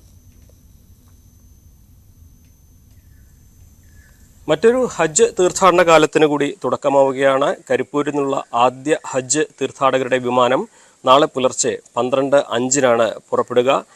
അതിനുശേഷം നാളെ രാവിലെ 8 മണിക്കും വൈകുന്നേരം 3 മണിക്കും മറ്റ് വിമാനങ്ങൾ 2 വിമാനങ്ങൾ കൂടി പുറപ്പെടും. ഇത്തവണ 17,883 പേരാണ് കരിപ്പൂരിൽ നിന്നും ഹജ്ജിന് പോകുന്നത്, കരിപ്പൂർ വഴി ഹജ്ജിന് പോകുന്നത്. ഇതിൽ 7,279 പേർ പുരുഷന്മാരും 10,604 പേർ സ്ത്രീകളുമാണ്. കഴിഞ്ഞ തവണത്തേക്കാൾ വർധനവും തീർത്ഥാടക എണ്ണത്തിൽ ഉണ്ടായിട്ടുണ്ട്. 6,516 പേരാണ് അധികമായി കരിപ്പൂരിൽ നിന്നും തവണ പുറപ്പെടുക. കഴിഞ്ഞ തവണ 11,252 പേരായിരുന്നു കരിപ്പൂരിൽ നിന്നും ഹജ്ജ് തീർത്ഥാടനത്തിന് പോയത്. അതുപോലെ തന്നെ ഇത്തവണ കൊച്ചി വഴി 4,273 പേരും കണ്ണൂർ വഴി 3,135 പേരുമാണ് ഹജ്ജ് തീർത്ഥാടനത്തിന് പോകുന്നത്. ഇതിൽ ഏറ്റവും പ്രധാനപ്പെട്ട ഒരു കാര്യം, കരിപ്പൂരിൽ നിന്നുള്ള സർവീസുകളാണ് ഇന്ന് തുടക്കമാവുന്നത്. കൊച്ചിയിൽ നിന്നുള്ള ആദ്യ ഹജ്ജ് വിമാനം മെയ് 26-നും കണ്ണൂരിൽ നിന്നുള്ള ആദ്യ വിമാനം ജൂൺ 1-നുമാണ് യാത്ര ആരംഭിക്കുക. നമുക്കറിയാം, കരിപ്പൂരിൽ നിന്നുള്ള ഹജ്ജ് വിമാനത്തിൽ ടിക്കറ്റിന് വലിയ നിരക്ക് വർധനമുണ്ടായതും തുടർന്ന് പ്രതിഷേധത്തെ തുടർന്ന് അതിൽ നിരക്ക് കുറച്ചതുമൊക്കെ വലിയ വിവാദമായിരുന്നു. അത്തരത്തിൽ ഏറ്റവും അധികം തീർത്ഥാടകർ ഉപയോഗിക്കുന്ന ഹജ്ജ് എംബാർക്കേഷൻ പോയിന്റ് കരിപ്പൂരിലാണ്. അപ്പോൾ അവിടെ ഈ ടിക്കറ്റ് വർധനവ് ഉണ്ടായതിനെതിരെ വലിയ പ്രതിഷേധമാണ് ഉയർന്നിരിക്കുന്നത്. എന്നാലും സൗകര്യങ്ങളൊക്കെ തന്നെ ഇവിടെ ഒരുങ്ങിക്കഴിഞ്ഞു. രാവിലത്തെ ഉച്ചയ്ക്ക് മുമ്പ് തന്നെ തീർത്ഥാടകർ ഹജ്ജ് ഹൗസിലേക്ക് എത്തി തുടങ്ങും. അവർക്ക് വേണ്ട നിർദ്ദേശങ്ങളും മറ്റു കാര്യങ്ങളുമൊക്കെ ഹജ്ജ് ഹൗസിൽ നിന്ന് നൽകും. തുടർന്ന് രാത്രി 12 മണിയോടെ കരിപ്പൂരിൽ നിന്നുള്ള ആദ്യ ഹജ്ജ് വിമാനം പുറപ്പെടും. മലപ്പുറത്ത് നിന്നും CV Anumod, news 18. Believers eastern church പരമാധ്യക്ഷൻ KP യോഹന്നാന്റെ മൃതദേഹം തിരുവല്ലയിലെ സഭാ ആസ്ഥാനത്ത് പൊതുദർശനത്തിന് വയ്ക്കും. നാളെയാണ് സംസ്കാര ശുശ്രൂഷകൾ. US-ലെ ഡാലസിൽ ഇന്നലെയാണ് മൃതദേഹം നാട്ടിലെത്തിച്ചത്. ശരണ്യ സ്നേഹജനുണ്ട്. ശരണ്യ, സംസ്കാരത്തിനായുള്ള ഒരുക്കങ്ങൾ എങ്ങനെയാണ്?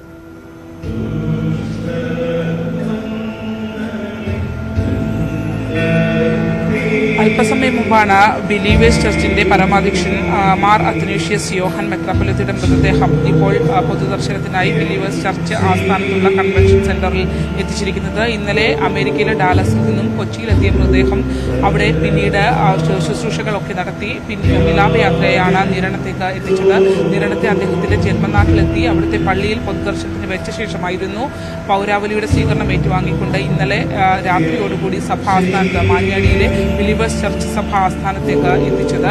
ഇപ്പോൾ കൺവെൻഷൻ സെന്ററിലേക്ക് അല്പസമയം മുമ്പ് അദ്ദേഹത്തിന്റെ ഭൗതിക ശരീരം എത്തിച്ചിട്ടുണ്ട്. നമുക്കറിയാം, നിരണം പോലെയുള്ള ഒരു സാധാരണ കുട്ടനാടൻ പ്രദേശത്ത് നിന്നും ഇത്തരത്തിലൊരു വലിയ സഭയുടെ അധ്യക്ഷനായി വളർന്ന അദ്ദേഹം പിന്നീട് രാജ്യത്തിന് പുറത്തും നിരവധി ബിലീവേഴ്സ് സഭയുമായി ബന്ധപ്പെട്ട നിരവധി പ്രവർത്തനങ്ങൾക്ക് നേതൃത്വം നൽകി വരികയായിരുന്നു. ഒപ്പം തന്നെ നമുക്കറിയാം, ആലപ്പുഴയിൽ തന്നെയാണെങ്കിലും തിരുവല്ലയിൽ പ്രവർത്തിക്കുന്ന ബിലീവേഴ്സ് ആശുപത്രി അടക്കമുള്ള വിവിധ ആതുര ശുശ്രൂഷ രംഗത്തടക്കം വിവിധ നേട്ടങ്ങൾ കൈവരിച്ച ഒരു സഭയുടെ അധിപൻ കൂടിയായിരുന്നു അദ്ദേഹം. എന്തായാലും കഴിഞ്ഞ ദിവസമാണ് ഡാലസിൽ അദ്ദേഹത്തിന്റെ വാഹനാപകടത്തിൽ അദ്ദേഹത്തിന്റെ മരണം സ്ഥിരീകരിച്ചത്. പിന്നീട് അവിടെ ചികിത്സയിലിരിക്കുകയായിരുന്നു അദ്ദേഹത്തിന്റെ മരണം സ്ഥിരീകരിക്കുകയും ചെയ്തത്. നമ്മളിവിടെ എത്തിയ ആദ്യഘട്ടം മുതൽ തന്നെ വലിയ വിശ്വാസികളാണ് ഈ ബിലീവേഴ്സ് ചർച്ചിന്റെ ആസ്ഥാനത്തേക്ക് ഒഴുകിയെത്തിക്കൊണ്ടിരിക്കുന്നത്. പ്രത്യേകിച്ച് ഇന്ത്യയുടെ വിവിധ ഇടങ്ങളിലും ഒപ്പം തന്നെ രാജ്യത്തിന് പുറത്തും ശ്രീലങ്കയും നേപ്പാളും അടക്കമുള്ള രാജ്യങ്ങളിലുമടക്കം 30 ബിഷപ്പുമാർ അടങ്ങുന്ന ഒരു സഭയാണ് ബിലീവേഴ്സ് ചർച്ച്. അത്രയധികം വലിയ ഒരു സഭയായി ഇപ്പോൾ വ്യാപിച്ചു കഴിഞ്ഞിരിക്കുന്നത് മാത്രമാണ്. മാത്രമല്ല, ഒരു സഭാധ്യക്ഷന് കോടികളുടെ ആസ്തി ഉണ്ടാവുക, ഏക്കർ കണക്കിന് ഭൂമി ഉണ്ടാവുക, അമേരിക്ക അടക്കമുള്ള രാജ്യങ്ങളിൽ അത്തരത്തിൽ വലിയൊരു സമ്പന്നമായ ഒരു സഭ കൂടിയാണ് ബിലീവേഴ്സ് സഭ എന്ന് നമുക്ക് പറയാം. എന്തായാലും അദ്ദേഹത്തിന്റെ കുടുംബവും കഴിഞ്ഞ കുറേ നാളത്തെ പ്രവർത്തനത്തിനിടയിൽ പ്രത്യേകിച്ച് അദ്ദേഹം വിദേശത്തടക്കം അമേരിക്കയിലടക്കം നടത്തിയ സുവിശേഷവുമായി ബന്ധപ്പെട്ട പ്രവർത്തനങ്ങൾക്ക് ശേഷം പിന്നീട് അദ്ദേഹത്തിന്റെ ആസ്ഥാനം, അതായത് സഭയുടെ ആസ്ഥാനം രൂപീകരിച്ചത് തിരുവല്ലയിലേക്ക് എത്തി, സ്വന്തം നാട്ടിലേക്ക് എത്തി നിരണത്തായിരുന്നു. അത്തരത്തിൽ ഇവിടെ വ്യാപിച്ചു കിടക്കുന്ന ഒരു വലിയ ആതുര സേവന രംഗത്ത് ബിലീവേഴ്സ് ആശുപത്രി ആണെങ്കിലും വിദ്യാഭ്യാസ സ്ഥാപനങ്ങളാണെങ്കിലും അത്തരത്തിൽ നിരവധി സ്ഥാപനങ്ങളടക്കം ഉള്ള പ്രവർത്തനങ്ങൾ കാഴ്ചവെച്ചുകൊണ്ടിരിക്കുന്ന ഒരു സഭ കൂടിയാണ്. അതുകൊണ്ട് തന്നെ വിവിധ ഇടങ്ങളിൽ നിന്നുള്ള ആളുകൾ അദ്ദേഹത്തെ കാണാനായി എത്തിയിട്ടുണ്ട്. വിവിധ സംസ്ഥാനങ്ങളിൽ നിന്നുള്ള ആളുകളും ഇവിടെ പൊതുദർശനത്തിനായി എത്തിയിട്ടുണ്ട് എന്നുള്ളതാണ്. നേപ്പാളും ഒപ്പം തന്നെ തമിഴ്നാട് അങ്ങനെയുള്ള രാജ്യത്തിന് പുറത്തു നിന്നും രാജ്യത്തിനകത്തു നിന്നുമുള്ള മറ്റ് സംസ്ഥാനങ്ങളിൽ നിന്നുള്ള ആളുകൾ ഉൾപ്പെടെ എത്തിയിട്ടുണ്ട്. എന്നാലും ഇന്ന് വൈകിട്ട് വരെയാണ് ബിലീവേഴ്സ് ഈസ്റ്റേൺ ചർച്ച് പരമാധ്യക്ഷൻ KP യോഹന്നാന്റെ മൃതദേഹം തിരുവല്ലയിലെ സഭാ ആസ്ഥാനത്തിന് പൊതുദർശനത്തിന് വയ്ക്കും. നാളെയാണ് സംസ്കാര ശുശ്രൂഷ.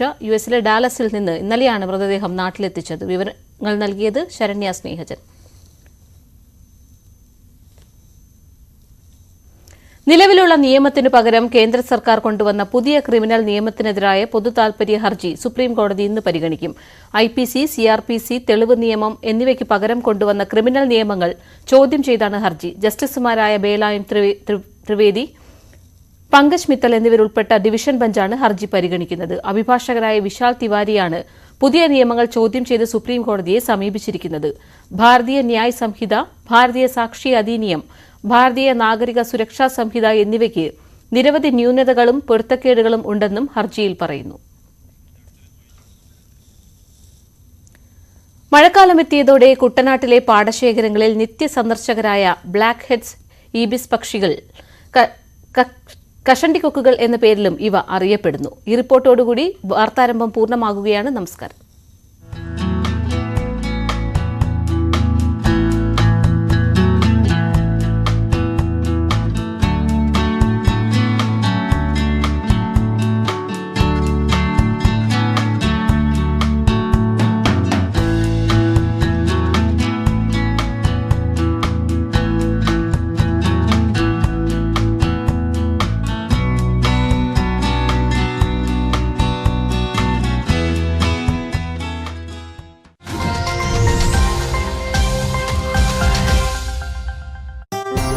ഒരു സൂചന പോലും നൽകാൻ ഇറാന് സാധിക്കുന്നില്ല എന്നുള്ളതാണ് ദുഃഖകരമായ കാര്യം. ആശങ്കാജനകമായ കാര്യം ഇതുവരെയും ഈ പ്രസിഡന്റിനെയും ഒപ്പമുള്ളവരെയും കണ്ടെത്താനായിട്ടില്ല എന്നുള്ളത് തന്നെയാണ്. കാരണം തിരച്ചിൽ 12 മണിക്കൂർ പിന്നിടുകയാണ്. ഇന്നലെ ഏതാണ്ട് 7 മണിയോടുകൂടിയാണ് ഈ അപകടം ഉണ്ടായത് എന്നുള്ളതാണ് ഏറ്റവും നിർണായകമായ കാര്യം. മോശം കാലാവസ്ഥയാണ് ഈ അപകട സ്ഥലത്തേക്ക് രക്ഷാ ദൗത്യ സംഘത്തിന് എത്താൻ പറ്റാത്ത സാഹചര്യം ഒരുക്കുന്നത് എന്ന് തന്നെയാണ് വിവരം. കാരണം 12 മണിക്കൂറായി തീവ്രമായ ശ്രമം നടത്തുന്നുണ്ട് ഇവിടെ എത്തുകയും ഈ ഹെലികോപ്റ്റർ കണ്ടെത്തുന്നതുമായി ബന്ധപ്പെട്ട്. പക്ഷേ അതിന് സാധിക്കുന്നില്ല എന്നുള്ളത് അതീവ ആശങ്കാജനകമായി മാറുകയാണ്. റഷ്യയും തുർക്കിയും ഇറാഖും അടക്കമുള്ള ഇവർക്ക് ലോകരാജ്യങ്ങൾ സഹായം വാഗ്ദാനം ചെയ്തിട്ടുണ്ട്. ഇവരൊക്കെ രക്ഷാദൗത്യത്തിൽ ഇതിനകം പങ്കാളികളായി കഴിഞ്ഞു എന്നുള്ളതാണ് നമുക്ക് ലഭിക്കുന്ന വിവരം. നമുക്കറിയാം ഇന്നലെ അസർബൈജാൻ അതിർത്തിക്ക് സമീപത്തുള്ള ജോൽഫ നഗരത്തിൽ വെച്ചാണ് അപകടമുണ്ടായത് എന്നുള്ളതാണ്. തലസ്ഥാനമായ തെഹ്റാനിൽ നിന്ന് ഏതാണ്ട് 600 കിലോമീറ്റർ വടക്ക് ഈ പർവ്വത നിരകൾ നിറഞ്ഞ ഒരു സ്ഥലം കൂടിയാണ് ഇത്. കിഴക്കൻ അസർബൈജാൻ പ്രവിശ്യയിലൂടെയായിരുന്നു ഈ യാത്ര നടത്തിക്കൊണ്ടിരുന്നത്. ഇതിനിടയിലാണ് ഈ 3 ഹെലികോപ്റ്ററുകൾ ഉണ്ടായിരുന്നത്. അതിൽ ഒരു ഹെലികോപ്റ്റർ തകർന്നു വീണത് എന്നാണ് നമുക്ക് ലഭിക്കുന്ന വിവരം. ഈ തകർന്നു വീണത് അത് നേരത്തെ പറഞ്ഞതുപോലെ ഹാർഡ് ലാൻഡിംഗ് എന്നാണ് ഇതിനെ ഇന്നലെ ഇറാൻ്റെ വാർത്താ ഏജൻസി അടക്കം വിശേഷിപ്പിച്ചത്. അത് അപകടകരമായ തരത്തിൽ ലാൻഡ് ചെയ്യുന്ന പശ്ചാത്തലമുണ്ടായി. പക്ഷേ അതിനുശേഷം ഈ നമ്മൾ നേരത്തെ പറഞ്ഞതുപോലെയുള്ള കാര്യം ഈ ഇവരെക്കുറിച്ച് ഇവരുടെ അടുത്ത് എത്താനാവുന്നില്ല. ഇവരുമായുള്ള വാർത്താവിനിമയ സംവിധാനം മുഴുവൻ വിച്ഛേദിക്കപ്പെട്ട ഒരു പശ്ചാത്തലം കൂടി ഒരുങ്ങി. ഇറാൻ്റെ വിദേശകാര്യമന്ത്രി ഹുസൈൻ അമീർ അബുല്ലാഹിയാൻ ഈ ഹെലികോപ്റ്ററിൽ ഉണ്ടായിരുന്നു. മറ്റൊന്ന് കിഴക്കൻ അസർബൈജാൻ പ്രവിശ്യ ഗവർണർ മാലിക് റഹ്മത്തിയാണ്. ഒപ്പം പരമോന്നത നേതാവായ അയത്തുള്ള ഖൊമേനിയുടെ പ്രതിനിധിയായ അയത്തുള്ള മുഹമ്മദ് അലിയും ഈ ഹെലികോപ്റ്ററിൽ ഉണ്ടായിരുന്നു എന്നുള്ളതാണ്. അങ്ങനെ ഇറാൻ്റെ വളരെ പ്രധാനപ്പെട്ട അധികാര സ്ഥാനത്തിരിക്കുന്നവർ തന്നെയാണ് ഹെലികോപ്റ്റർ ഉണ്ടായിരുന്നത്. ഇവരെല്ലാവരും അപകടത്തിൽപ്പെട്ടു എന്നുള്ളതാണ്. ഇന്നലെ മുതൽ തന്നെ ഇറാൻ്റെ വാർത്താ ഏജൻസികൾ, ഇറാൻ്റെ ഔദ്യോഗിക ടെലിവിഷനിലടക്കം പ്രാർത്ഥനാ ചടങ്ങുകൾ നടക്കുകയാണ്. പ്രസിഡന്റിൻ്റെ ആരോഗ്യത്തിനായി, അദ്ദേഹത്തിൻ്റെ ജീവന് വേണ്ടിയുള്ള പ്രാർത്ഥനാ ചടങ്ങുകൾ നടക്കുന്ന സാഹചര്യമുണ്ട്. ഇറാൻ ജനതയോട് പ്രാർത്ഥനാഭരിതമായി പ്രസിഡന്റിനായി കാത്തിരിക്കാൻ ആവശ്യപ്പെട്ടിരിക്കുകയാണ് ഔദ്യോഗിക വാർത്താ ഏജൻസിയും ഭരണ സംവിധാനവും മറ്റും. ഇത് ഈ അപകട സ്ഥലം നേരത്തെ കണ്ടെത്തി എന്നുള്ള സൂചനകൾ ഉണ്ടായിരുന്നു. പക്ഷേ അവിടേക്ക് ഉസി ഗ്രാമത്തിനടുത്താണ്, അവിടെയാണ് ഹെലികോപ്റ്റർ ഇറക്കിയത്. അവിടേക്ക് എത്താനുള്ള ശ്രമങ്ങൾ തീവ്രമായി നടത്തുന്ന പശ്ചാത്തലം കൂടി ചേർത്ത് വായിക്കണം. പക്ഷേ അതിപ്പോൾ സാധിക്കുന്നില്ല എന്നുള്ളതാണ് ഏറ്റവും നിർണായകമായ കാര്യം. ഏതായാലും ലോകരാജ്യങ്ങളിൽ തന്നെ വലിയൊരു ഞെട്ടലുണ്ടാക്കിയ ഒരു സംഭവമായി ഇത് മാറുകയാണ്. കാരണം ഇറാൻ്റെ പ്രസിഡന്റ് എന്ന് പറയുമ്പോൾ അവിടുത്തെ വളരെ പ്രധാനപ്പെട്ട ഒരു അധികാര കേന്ദ്രമാണ്. അതോടൊപ്പം ഇങ്ങനെ വളരെ നിർണായകമായ ഡെലിഗേറ്റ്സുകളും ഇവരുമായി ബന്ധപ്പെട്ട ആളുകളുമൊക്കെ നമുക്കറിയാം അത് അസർബൈജാനുമായി ചേർന്ന്